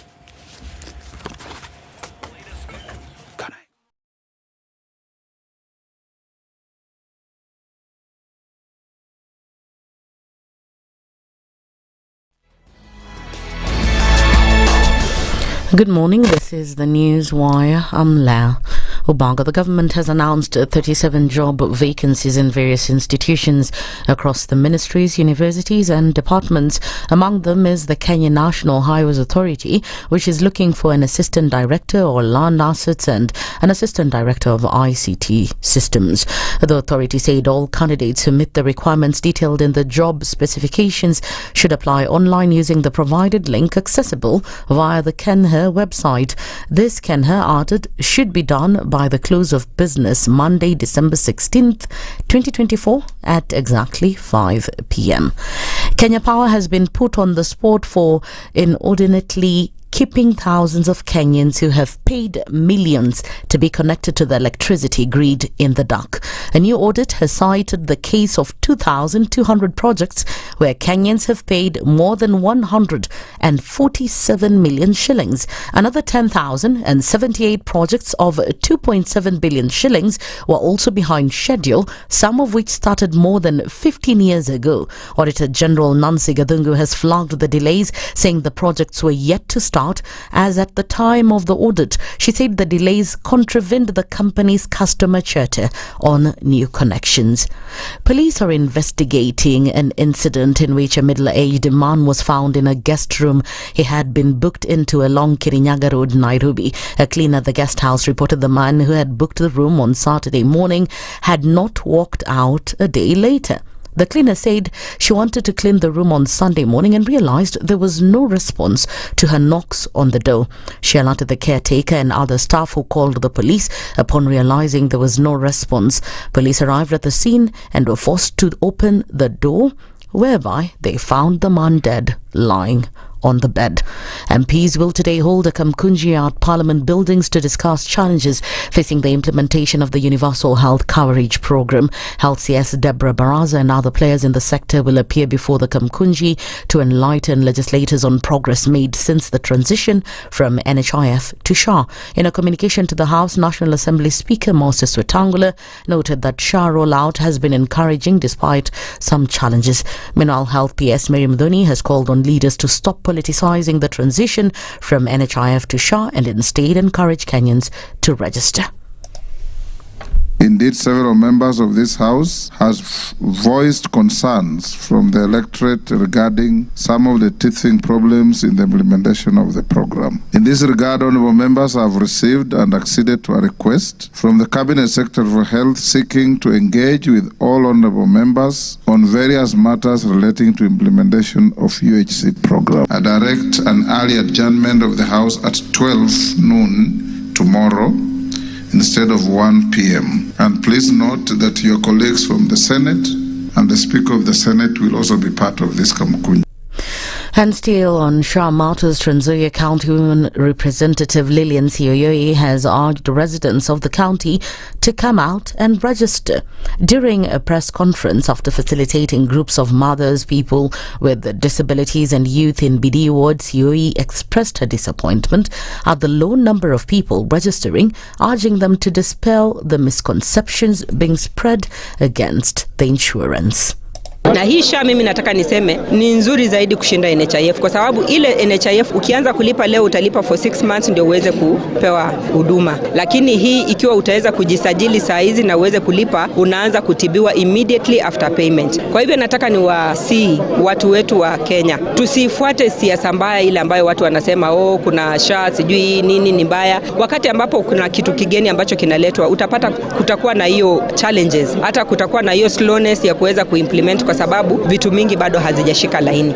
Sigei also urged the Trans Nzoia community to pay attention to education, especially for the girl child, and urged youth to join TVET colleges in order to earn a living through the skills they'll get. Inua mama, wezesha jamii. Mahali hapa tumeleta tent na pia tumeweza kuteua watoto wawili wale ambao tutaweza kupea full scholarship wale ambao community yenyewe imesema ya kuwa ni needy. Kando na hiyo pia kuna wale wasichana ambao walipata ujauzito wa mapema, wamerequest ya kuwa wangependa kurudi shule ili waweze kwenda kusomea ufundi wa kushona viatu, kushona nguo, plumbing na vitu zingine zile ambazo zinaweza kuwasaidia kimaisha. That's the news wire. I'm Lea Ubaga.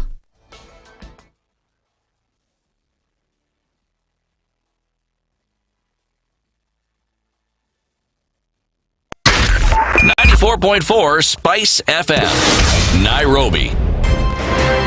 You tuned into Kenya's biggest conversation. My name is Ramanya. Amen. Amen.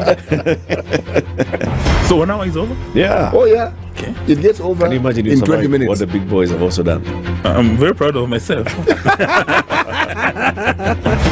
When you understand about partnership in politics, it's like the way marriage is these days. When you're looking for a wife, you're like, maybe you can help me pay for fees as I pay for the rent. Why should you have a lioness living in your bedroom? I have to tell you a story. I went for a prayer meeting, which was called for the spouses of candidates for senators and governors. And when I got to the gate, the lady who was the secretary, she refused to. She's telling me, no. Leo tunataka wa mama. Leo ni wa mama. I'm telling her, no. She said, no, sio siku yenu. And I thought, there's a problem here, because if it was a man, but this was a lady. It will be called First Ladies until you change the name. The Situation Room, Kenya's biggest conversation.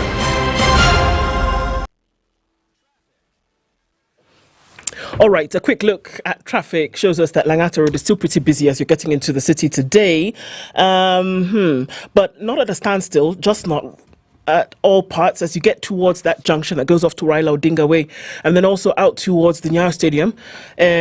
So there is traffic there. There's also traffic on Haile Selassie and quite a lot of it. As you're trying to get through towards the junction and then find your way to Ngong Road or onto Huru Highway, that whole area is bumper to bumper and it's going to be crazy. My commiserations because today, Also, coming off of Landis Road, folks who try to get the other way, get onto Lusaka Road, get onto Landis and then find their way into the city and then going towards the Kamkunji roundabout, crazy. It's also still very crazy on Juja Road as folks are again trying to find their way out.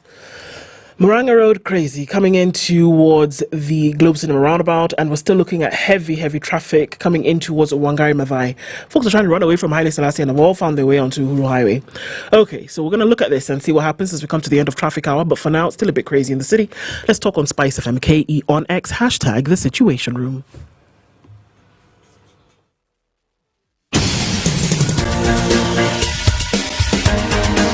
This is The Situation Room, the home of hard-hitting political commentary and penetrating insights about the state of the nation. This is a talk radio experience like no other. The Situation Room, a place for hard truths, debates, and elevated conversations. The Situation Room, witty, political, engaging, deep, controversial. In the room, we have C.T. Muga, researcher, academic, seasoned political observer, a fountain of wisdom in these politically uncertain times. Ndu Okoh, Nigerian by birth, Kenyan by choice, communications expert, Pan-Africanist, a truth seeker and believer in people power, and Eric Latiff, agent provocateur, the man in the chair, seasoned journalist, news hound, a man who believes in punching up, not down.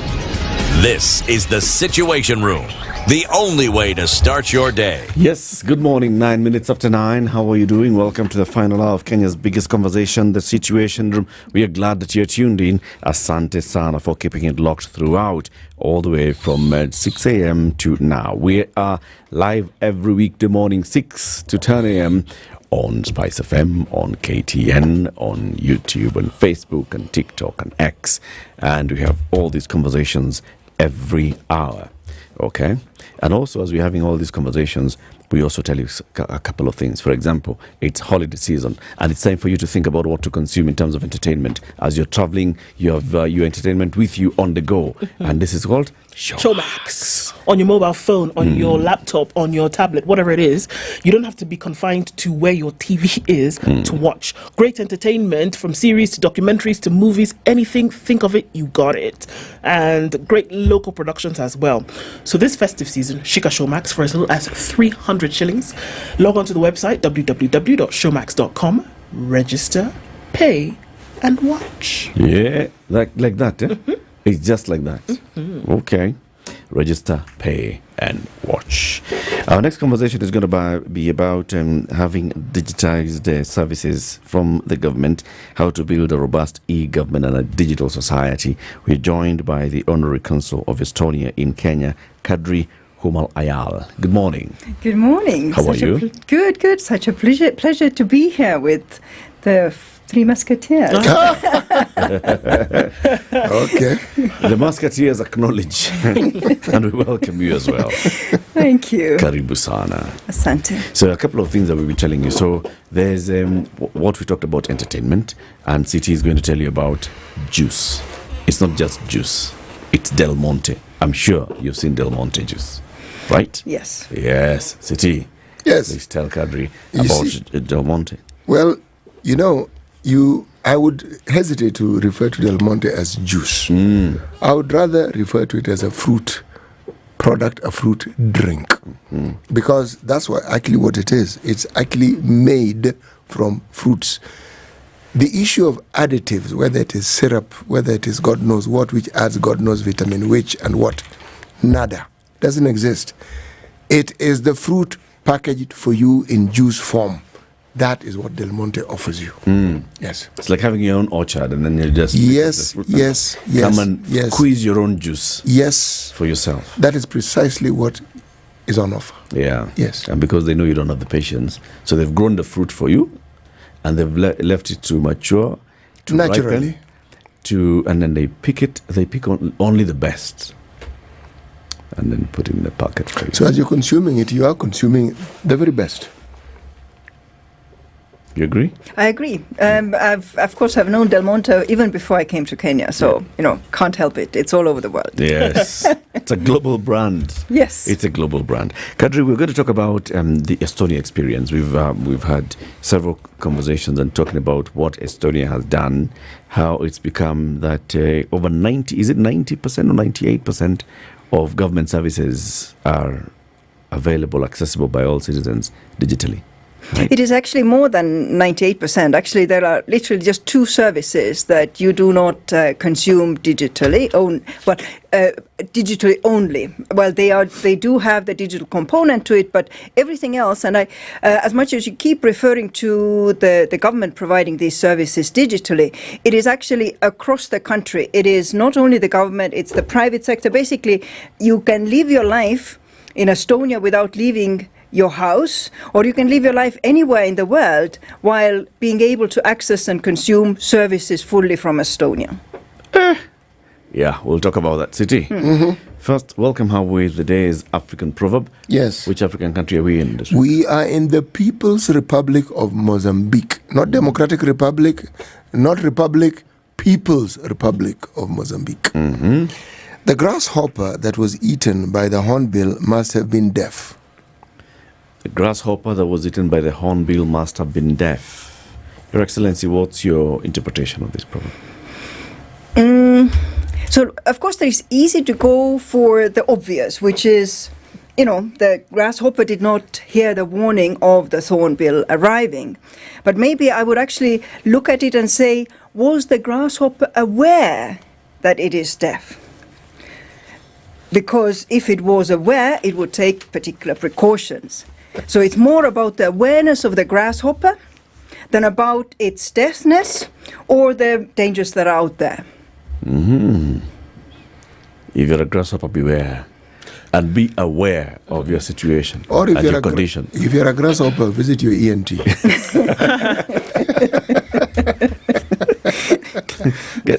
Go for regular medical checkups. Yes. How old was the grasshopper? Yes. Okay, so only two services that you do not have 100% digital experience with. What are those two? So the two are, you cannot get married without appearing in person. And you cannot... And appearing in person where? Well, in person, so there are options. You can appear in person in a church. You can appear in person in the equivalent of the Attorney General's office. We have also, special marriage registration halls and things like that. So, you must appear in person together with the person you intend to marry. Oh, okay. Not just yourself. Oh, okay. Not just show up alone. Okay. I want to get married. To who? Check the ID here. So that one you must appear in person, but of course everything gets recorded digitally about the event. And the second thing you can't do digitally is you can't dispose of your properties. You have to appear in front of Attorney General. Not Attorney General, sorry, a notary public, because they need to be certain that you are of sound mind and nobody's holding a gun to your head as you're digitally, disposing of all your assets. So sale of assets. An asset here is not necessarily a piece of land. It's anything. Primarily piece of land. Okay, because I was wondering, so if I'm selling a car, do I really have to go to a notary public? Just say, I want to sell my car. So big assets, big assets. Property. Yeah. Okay. And then, of course, that then also means that you cannot purchase property if you don't appear in person? Well, yes, because you see, you have to come with the person who's buying. Yeah. Okay. So you cannot dispose of or acquire assets without having to appear physically. But then everything else will be digitized. Yes. Or the entire process from that point on will be digitized. Absolutely. Yeah. So everything, how do you register birth? So registration of birth. You have to appear in person. Yes, you do.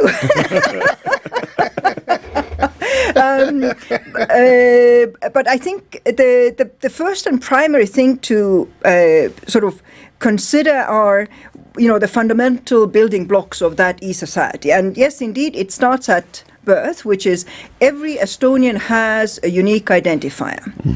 And the unique identifier is one and single and identifies the person across all systems. Meaning that in the government, in private sector, in bank, nowhere, in the sense that since you are only one single physical human being, there should be only one single digital identifier of you in the systems, because you are not appearing as different people in different systems. And so with that unique identifier, it is only somebody whose identifier identifies them as a female, who can appear in a hospital and give birth, because then there is a unique new identifier as soon as that birth has happened that is then associated with that female. And if there is also a male, in case they are married, then they now have a new unique identifier to whom they need to associate a name. So giving the name, you can have a 1 month period to think about, look at the baby, see what does this baby look like? And then associate a name with the unique identifier that is already under you as the parent in the system. Kadri, just walk us through this again. Okay. I am an Estonian, for example. Sure. I have a unique identifier. Yes. At what point do I acquire this unique identifier? At birth. At birth. Okay. Yes. Then I have a partner. Yes. We have a child. Yes. Okay. So once this child is born, they also get a unique identifier. Yes. Okay. What is this unique identifier? So there are different countries that use it differently, but of course, since speaking about the Estonian experience, so in Estonia, the unique identifier consists of particular numbers, and the numbers have meanings. They're not just numbers. Numerical numbers. Numerical numbers, yes. And so the first digit signifies either you're a male or a female. So if it's 5, if it's 4, that then indicates you're a male or a female. Okay. It also indicates which century you were born. So that last century, 4, 5, this century, 6, 7. So it has, straight away as you look at somebody's identification number, you know they are a male, they are a female, they are born in which century. 19th century, like city. We have those numbers available for that, not to worry. Okay. So first gender, then century. No. Gender and century captured in a single digit. Because if it's 5, it's female. If it's 6, it's male. Okay. No, sorry, I should say 4 is male, 5 is female, born last century. 6 is male, 7 is female, born this century. I see. Then, so that all is captured in a single digit. It can do that. And then the next 4 digits are the year you were born, the month you were born, the date you were born. So year, month, day. Yeah, so that's the next 4. Okay. Sorry, 6. That's the next 6, sorry. Because they'll be in 2s. Yeah, 2, 2, 2. Next 6 digits is when you were born. And the last 4, they used to also have one of the digits indicating which town you were born, but they are sort of just pretty much, baby number what were you on that specific day, because you were not uniquely born on that day. In this particular hospital? No, across the country. Okay. So because the system is live, real time, the moment the doctor goes there to say female born, it straight away generates the number, which is the next number in the sequence. Okay. So you could very comfortably say that government or government services are very well aware of everybody in the nation at any one point in time. Can you say that? Yes, absolutely. Okay. Because in essence, to some extent, it then starts to replace the need to carry out very expensive censuses. And even though censuses are something that every country must carry out, the large portion of that information in Estonia is gathered already based on the population registry that exists, and so it is maybe only the question of who at this point in time might be living in Kenya, let's say, who might not be physically in Estonia. And what happens when I die? Then you as a person has physically died, but your unique identifier needs to remain there for the purposes of inheritance, for the purposes of being able to say, this person, C.T. Muga, with this unique identifier, had these offsprings, holds this property, is a director of company this. So that remains there. There is no need to kill you digitally when you pass away physically. So essentially, for those who have passed away, there's also now identifier in the system to indicate that this person is no longer alive. That's correct. I see. So you're not erased? No. It's just something that's added there? Yeah, that this person is no longer physically here, your new digitally. I see. But you'll always be remembered? Yes. Yes. by the system. Absolutely. It'll always remember that there's somebody who lived and this is where they were and this is everybody else who's associated with them. For That's example, right. that tree then is formed. You're part of that tree. Absolutely. That's beautiful. So after you get this unique identifier and you are a baby and you don't have a name. Now let's say that the parents have looked at you and they've decided that you look like an orange. So they've given you the name Orange. And how do you add it into this? Does it come in anyway into this unique identifier? Does it give you a name? Right. So, so that's now where we come to the next important cornerstone of digital governance, and that is the ability for a citizen or a resident of the country to be able to securely log into the system and take actions in the system. And there are actions that a person by their citizenship or residence in Estonia is able to take. And so to log securely into the system, one must have digital identity card or a mobile ID or a smart ID. These are the three forms of secure identification into the government or public sector systems.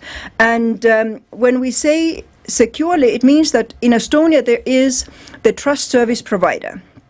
Trust service provider is the equivalent of the authority that digitally says, yes, you are the person who you say you are, and digitally says, yes, this is a valid signature that you can issue. I see. Okay. And let me just walk you one step further from there. Yes. Or do you want to ask the question now? So the three forms of ID, I'd just like you to repeat it. Sure. So they are not forms of ID. They are tools to log into the system. So they are like, call them like keys. So you sort of like, you have three keys that you can use to open the access to the government system. And so number one is, which Estonia has now already used from 2001 onwards. So we are, good 20 plus years into, which is the equivalent of what Kenya calls the next generation ID card, which is chip enabled. And on the chip are the certificates that you use to identify yourself and issue digital signatures through the trust service provider. So that's key number one. For that, you have to have a computer, a laptop. You need to have a physical infrastructure into which you can place the card for the system to read the card to carry out the actions. Okay. The second form of a key is a mobile ID. And so Estonia has been using mobile ID from 2005 onwards. The very same security certificates that in the ID card are embedded on the chip are now embedded on the chip in the SIM.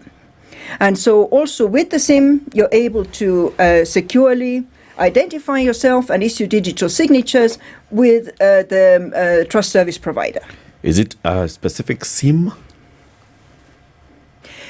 It is, it is specific in the sense that... And it's not, this is not a SIM for the mobile network carrier. It is. It just, you see, on the SIM for the mobile network carrier, it has memory there. Yep. And like in Kenya, let's say with Safaricom, part of that memory is taken up by the M-Pesa applet. Yes. There is still memory left there to do more things. And for example, in Estonia, it would then take some of that memory to carry the security certificates for mobile ID. Okay. And if someone then steals that SIM card, they have my ID. No, they don't, because it only carries the security certificates. It doesn't carry your ID. And for you to access the security certificates for the purposes of identifying yourself or creating digital signature, you are the one who has those codes. I have just like if they stole my SIM card, they can't access my M-Pesa. Yes. No. I see. Okay. So that's the second one. So at what point do you use this, the mobile one? If, for example, you're not next to your laptop or tablet or your computer, basically, if you are somewhere where you are mobile, or, for example, if you're a mobile-first country like Kenya, because it doesn't need a smartphone. It can be even a basic Mulikamwizi phone to carry out that transaction. What services do you access there? So it is literally everything from, if you, so it would be the equivalent of you logging into the e-citizen platform, but in Kenya you log in with a username and password, which is considered the lowest form of security. So my ID and password, anyone can know my ID, anyone can then guess my password, which is... It's you know, a brute force attack against a username and ID. It's it's about 30-minute question. And you know, if that is the basic security that you know is used countrywide for very critical information, it's a little concerning. So in Estonia, you use the secure identification to log into the government systems. You use the secure identification to log into your bank. That's why in Estonia, the banks are you're able to operate your bank account without limits. In Kenya, my bank puts limits on my account, and the moment I move slightly more than that, they call me and say, excuse me, is everything okay? Is it you? And so it really limits what one is able to do. Also, you know, when going to the hospital, you need to identify yourself. That is the method of identification when you want to confirm that yes, I'm the one who's receiving medication from the pharmacy, etc. Third? Right. So the third is Smart ID. And Smart ID is one that is similar to the mobile ID, except it only works on smart devices. So it is still a secure app that is then issued by, normally in Estonia, it's the banks that issue you with your Smart ID. And then you're able to do digital signatures and identify yourself, same as mobile ID, except it works only on smartphones. So are all these being issued by government entities? All these are IDs? Because when I had the first unique identifier assigned to me by the government, and then they added the name government. And now here I am, I'm using this, the chip-enabled mobile ID or the smart ID to access all other services, not only government, but also financial services and all these others. Are these all reading back into the government system? So I think this is one of the ways Estonia has made very good use of PPP. I know it's a very... yeah. Okay. So in Estonia, PPPs have been the key way in which Estonian government has worked with private sector companies to develop, operate, and support a variety of services that the government offers to the public. And so let's go through the three items in sequence. So the ID card, chip-enabled ID card, that is a government issue because it is the government only that can issue you with your ID card. There is nobody else who can do that. Yeah. So that one is only issued by Estonian Police and Border Guard. The second, which is the mobile ID, that one, once you have, and by the way, in Estonia, it's mandatory to have your chip-enabled ID card. You can take it out even for your children, as early as, 3, 4, 5 years if they need to travel with it. So it's not something that you become... No, it's not once you become of age, because in Estonia also a child needs to access the school systems, things that, and they need to identify themselves for that. Okay. So that one is only issued by the government. Now, once you have that one, you're then able to go to your mobile network operator and say, I'd like to take out my mobile ID. They swap your SIM card. They give you a new SIM card that now has the security certificates on it.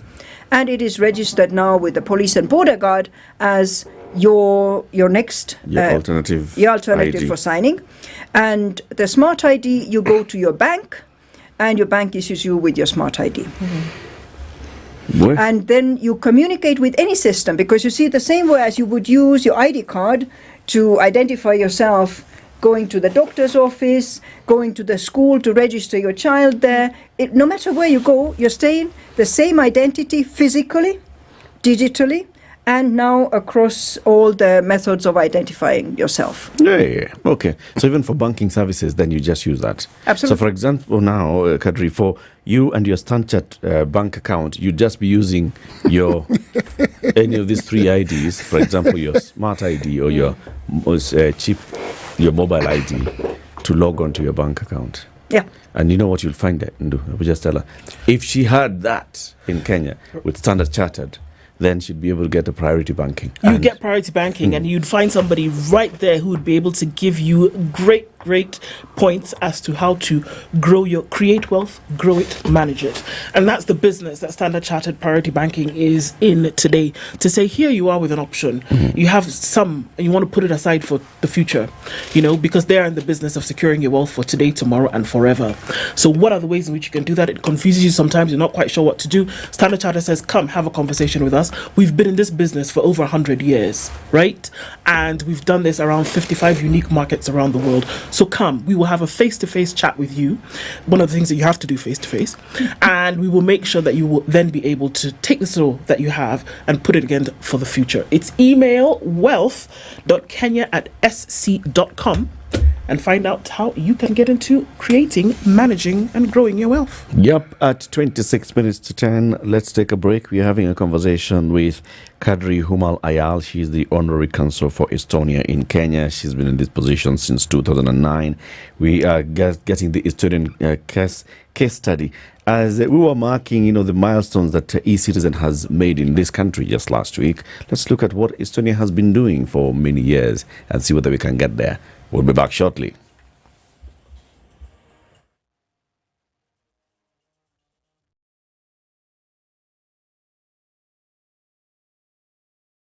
This is the Situation Room, the only way to start your day. The weather with SpiceFM. Sunny conditions at 19 in Nairobi, highs of 24 and lows of 14. We'll see highs of 25 and lows of 12 in a partly sunny Nakuru at 20. It's 19 and sunny in Nyeri with highs of 24 and lows of 12, while at 19 it is sunny in Eldoret with highs of 24 coming down to lows of 12. Mombasa sunny at 28 with highs of 32, and we'll also see highs of 32 in a mostly sunny Malindi at 30. 24 and sunny in Kisumu with highs of 28, while at 23 it's sunny in Kakamega going to highs of 28 and lows of 14. Kampala is cloudy at 22 with highs of 28 and lows of 17, while Dar es Salaam at 27 partly sunny with highs of 30 and lows of 25. We're looking into a sunny and windy Johannesburg at 25 with highs of 32. And into Mogadishu at 30 is sunny with highs of 32, while we'll see highs of 23 in a sunny Addis Ababa at 17. Lagos is sunny at 26 with highs of 33, and it's partly sunny at 24 in Kinshasa, going to highs of 31. 8 degrees and sunny with lows of -3 in Beijing. Tuesday afternoon, 6 degrees and cloudy with highs of 9 and lows of 4 in Paris, while London is cloudy at 5. We'll see highs of 8 and lows of 3. Doesn't want to get off 0 in New York, coming into Tuesday, highs of 4 and lows of -2.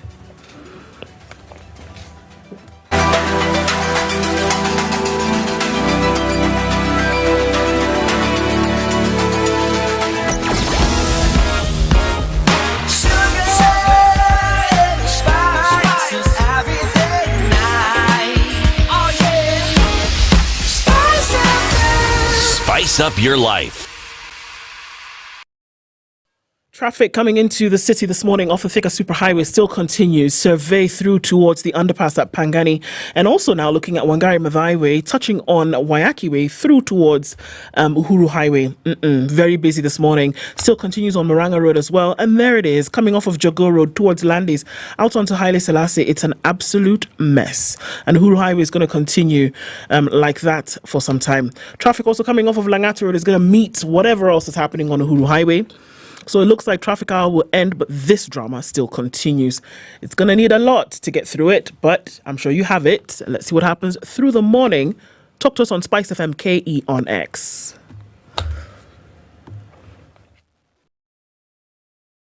Mature, intelligent talk every morning. Spice up yourself.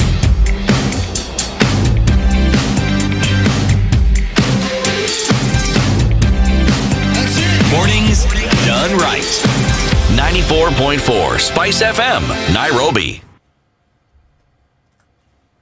So the conversation continues, and our guest this morning is Kadri Humal Ayal, the Honorary Consul for Estonia in Kenya. She is here to give us the case study from Estonia as we look at our government services through eCitizen, just getting the digital society, getting an ID at birth, and you are, given this unique identifier which tells a story from everything. You're male, you were born in this century, you were born on this month, on this year, on this particular date, you were born in this particular part of this country, and you are child number XXX on that particular day, So if you see that it ends with 01, just know where is a kid who was born at the stroke of midnight, or the first one to be registered on that particular day. Okay.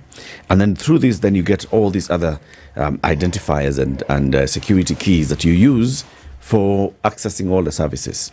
So there's been a move in Kenya to get this one unique identifier as well. It was initially the Huduma, now it's the Maisha, all right? So getting a Maisha number, and the thinking and the push by those in government is, if we actually have this one, then you're able to have everything else linked to it. But it appears that, there are so many other places that now we have to start collapsing very many other systems, collapse what the registrar of persons knows, collapse what your NHIF has, collapse what your SHA has, collapse what your all these things have.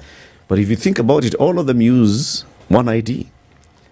How you registering into SHA using ID. How you register your NHIF, NSSF is ID. How you even get your PIN. You first of all used an ID to get a PIN. So the ID is used everywhere else. Is it possible then to collapse all these things into one Maisha number? Well, Estonia did that. So actually, once you have your unique identifier, you no longer need to register for anything else, because the system already knows that, number one, so there is, let's start from birth, okay? So there is this child that has been born. The system already knows that the mother is entitled to government support fund for the child. And the mother doesn't need to apply for it, because the system already knows that child is there. Then automatically it triggers from the system the child support to the parent. When the child is coming to the age that they need to go to kindergarten, the system already starts to suggest kindergartens in the near vicinity. When the child is supposed to go to school, the school registration, unless the parent says, I want to register my child in a school that maybe specializes in French language or specializes in music or something, the Nyeri school automatically is allocated for the child to attend. And so the challenges of is every child in school doesn't exist, because with that unique identifier of the child, you can see that every child is in a school. Yeah. And you don't have a NEMIS. You don't need to have a go-registered NEMIS number. Okay. And then when the child continues to grow, by the time they are employed, the system straight away knows that this identification number is now employed, and the government already knows that this is the company that has employed, and this is how they get into the income tax bracket. So, because everything is, the cornerstone of it is the unique identifier. And then, because, from it, you're now having the company registration, and every company is registered, and you know that these are the directors associated with this company, because there are the unique identifiers. Every land has its unique identifier. You know who owned the land because there are the unique identifiers associated with that unique identifier of the land. All institutions are registered. They all have unique identifiers. So it's, the ecosystem functions in a way that it cannot be. It cannot be really defrauded because everything links to each other and they all communicate to one another over interoperability. I can imagine what this would do for things like budgets, because then you're aware of how many are in a system, for example, education, or you are aware of how many are in the system that are accessing healthcare. So you would know now when I would assume the Ministry of Finance, is putting together a budget, because then they are aware of how many sit in this particular pool and how much you're going to need to address. Do you see there's a direct correlation between this information that has been gathered and then what needs to be done by government on a daily basis, and even for a yearly budget? Absolutely. And if you think that Estonia is a country of 1.3 million, it has a higher per capita GDP than Kenya. It's able to support itself through taxes, offer free education all the way through to university, offer free healthcare. What is free? Free meaning that a child walks into the school carrying only exercise books and pencils. Okay. Books are provided, meals are provided, teaching is provided, literally for... Transport? Because you are at your nearest school, you actually walk to the school. Home. There is in Estonia that whole concept that a parent carts their child across town to a distant school is foreign. It's entirely foreign, and Estonian schools don't have school buses because children normally either walk to school, they take a bicycle to school, they take public transport sometimes if it's maybe 1 or 2 stops away, and in capital like Tallinn, all public transport is free to the residents of Tallinn. Wait. If I live in Tallinn, yes, public transport is free. Yes, and you identify yourself as living in Tallinn by swiping your ID card, because your ID card indicates that you are a resident of Tallinn. Okay. Tell us about the natural resources that Estonia has. Minerals, oils. What's the source of your money? All this money. To do these wash. That you can do public transport for free. Has Estonia now taken over the role that Switzerland used to play? Free education. So Estonia, of course, is, population of 1.3 million. The area is 45,000 square kilometers. We do not have oil or gas or major minerals. We don't, have gold or any of that. You don't have? We don't have. We have resourceful human beings. Okay. We have human capital. Human capital, but human capital that has been trained all the way from secondary school to be entrepreneurial. In Estonia, you cannot graduate from secondary school without having established a business. It's part of the... now we have CBC in Kenya. There is the economic studies in it. Now in Estonia, that the fact that it is competency-based means that you actually do those things. You don't just learn them theoretically. And many of the Estonian young people who establish their business while in high school continue to run that business while they're in university. Many of them actually establish very, very successful businesses through that. And when you think of entrepreneurship, it's actually safest to do it when you have the safety net of your parents, your home, your teachers. You're able to fail fast, learn from it, and grow and become entrepreneurial. So Estonia has it's a very entrepreneurial country. It has the highest per capita of unicorns. These are startups that have received investment exceeding $1 billion into the private company, and Estonia has 10 of them. One of them is Bolt. One of them is Bolt, correct. Another one is Skype. Another one is Wise. Skype is Estonia. Skype, yes, started off in Estonia. There are 3 young guys who started Skype in Estonia and sold it off to Microsoft. All right. So obviously this is clearly a protected system from what you talk about, and 1.3 million people can access it. So what's the policy towards immigration for other people who want to come and experience this, what would be miracle that is Estonia? So Estonia, as many of the other European countries, we do have an aging population. And so Estonia actually welcomes university students to come to study in Estonia. We have universities that rank among the top 200 universities in the world.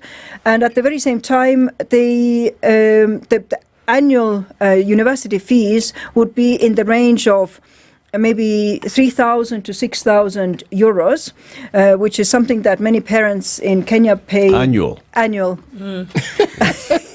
Repeat that, please. Yeah, it's somewhere between, let's say 3,000 to 5,000 euros per annum for university fees. Like 700,000 shillings. Yeah. At the top. All right, go on. And while studying, the students have a right to work. And most of the time, when I have those conversations with parents whose children are about to go to study in Estonia, and they say, okay, so what do we need to prepare ourselves for?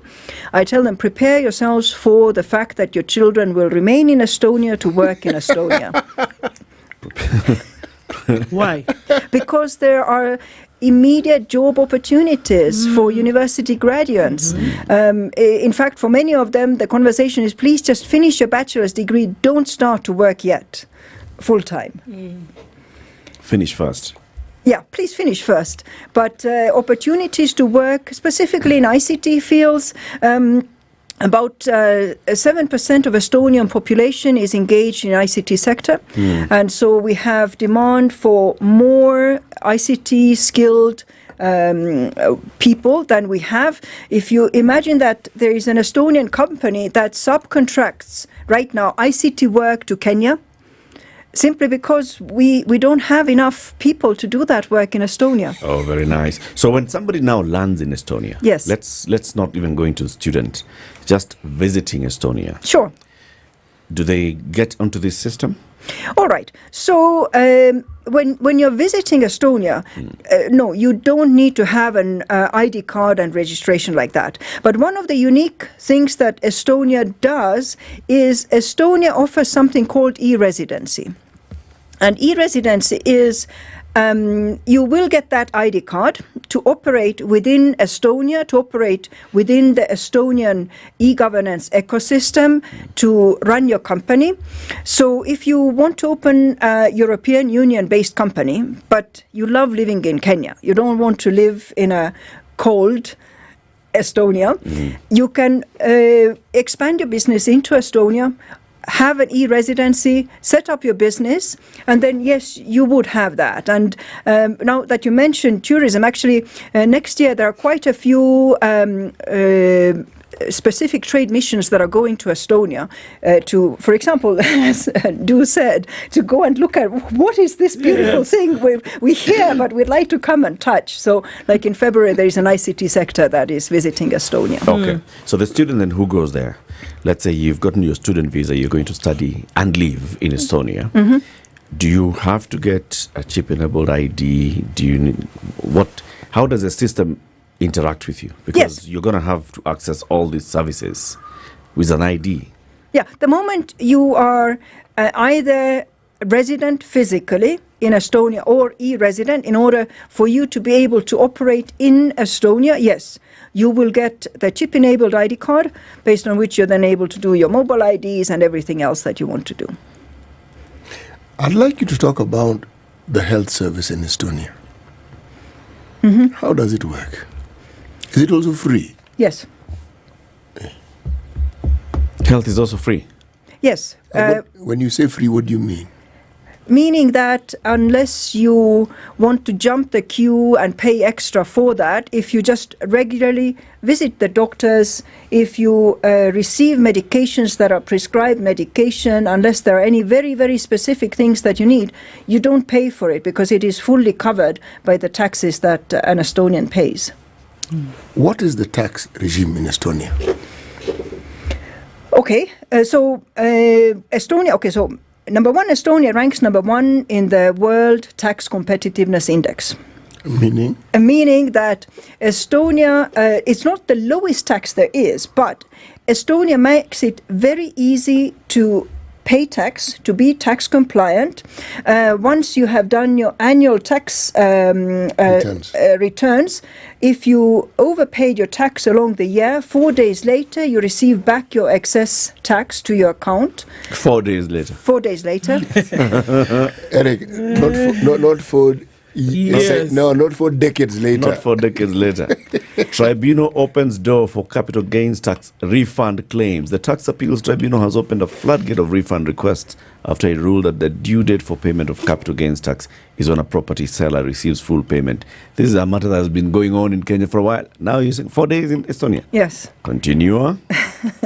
And so Estonians, we don't have very low income tax. That it depends on your earning brackets, but it's in the margins of about maybe 30% of the income that you earn. Okay, are there people who pay more than 30%? Yes, there are some richer people who pay more than that. What is the most you can pay? What percentage of your income, or beyond a certain income, and what percentage will that tax represent? Unfortunately, I don't know that. I'm not in that bracket. Nice one. Okay. Nice one. How does one acquire Estonian citizenship?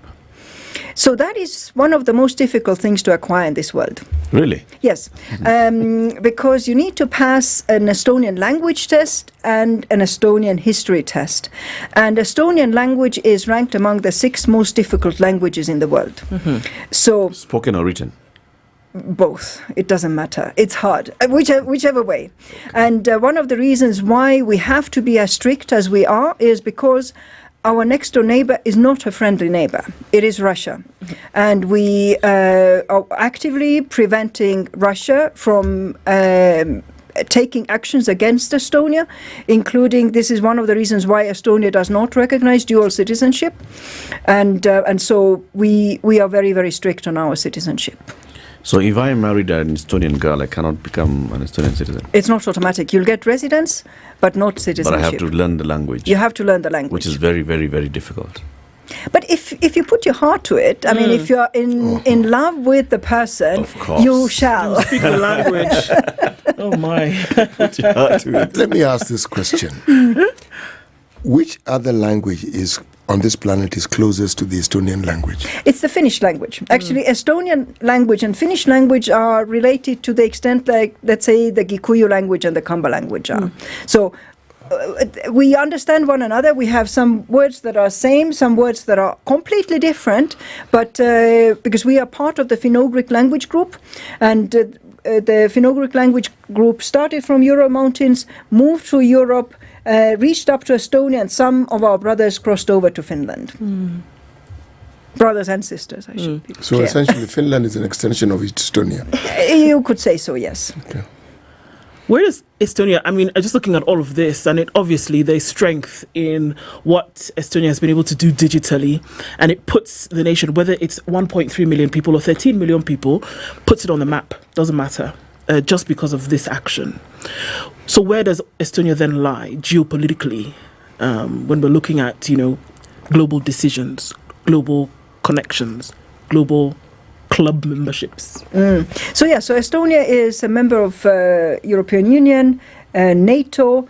Estonian former Prime Minister is right now the head of European Union on its international relations.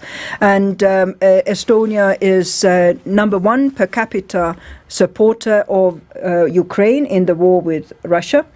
And so where Estonia stands is Estonia always stands up to the bullies, including Russia. Estonia always stands up to the wrongs in the world and shares its experience. And so this is where Estonia actively shares its knowledge and experience it has gained in the over 2 decades of running a country in as a digital governance. And we are always there to share what did we do right, where did we make mistakes, and we are not saying everybody has to copy us. We simply say, this is how we ride our bicycle. We can advise you how to build your bicycle. It's not always that we all must be riding the very same type of bicycle. I want to push my bike. I want to push. Kadri, you are an honorary consul, which means that there is no embassy in Nairobi. So Estonia does not operate embassies in every country. We have about 30 embassies across the world. We have a network of about 200 honorary consuls. So there are countries where we do not have an embassy and where Estonia is unlikely to have an embassy. Kenya is one of those countries where we're hoping to have an embassy soon. You had the Estonian ambassador to Kenya in your studio a few months back. So he is already appointed to Kenya, but there is no embassy, and hence, yes, I am the honorary consul in his absence. Okay. So people are saying that before you leave, you've got to teach us a bit of Estonian, so we can start learning the language, because we've got designs and ideas.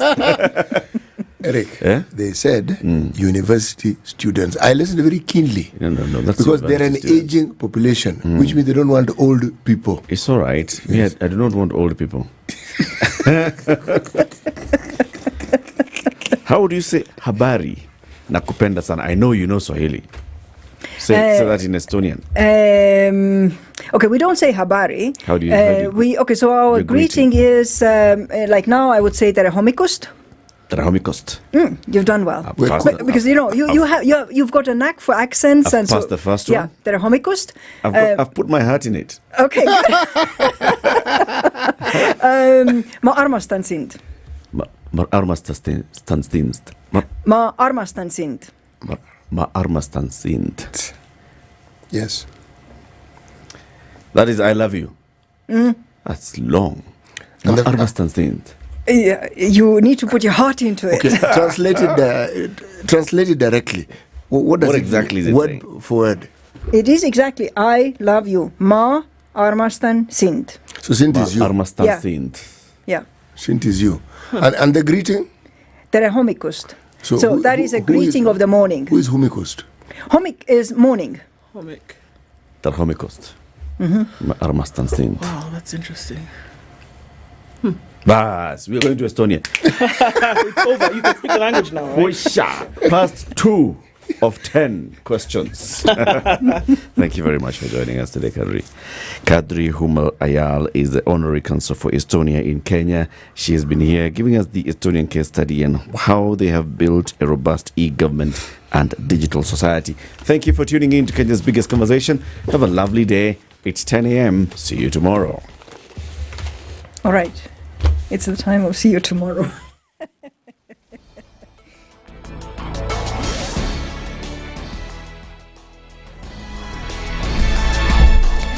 Good morning. This is the News Wire.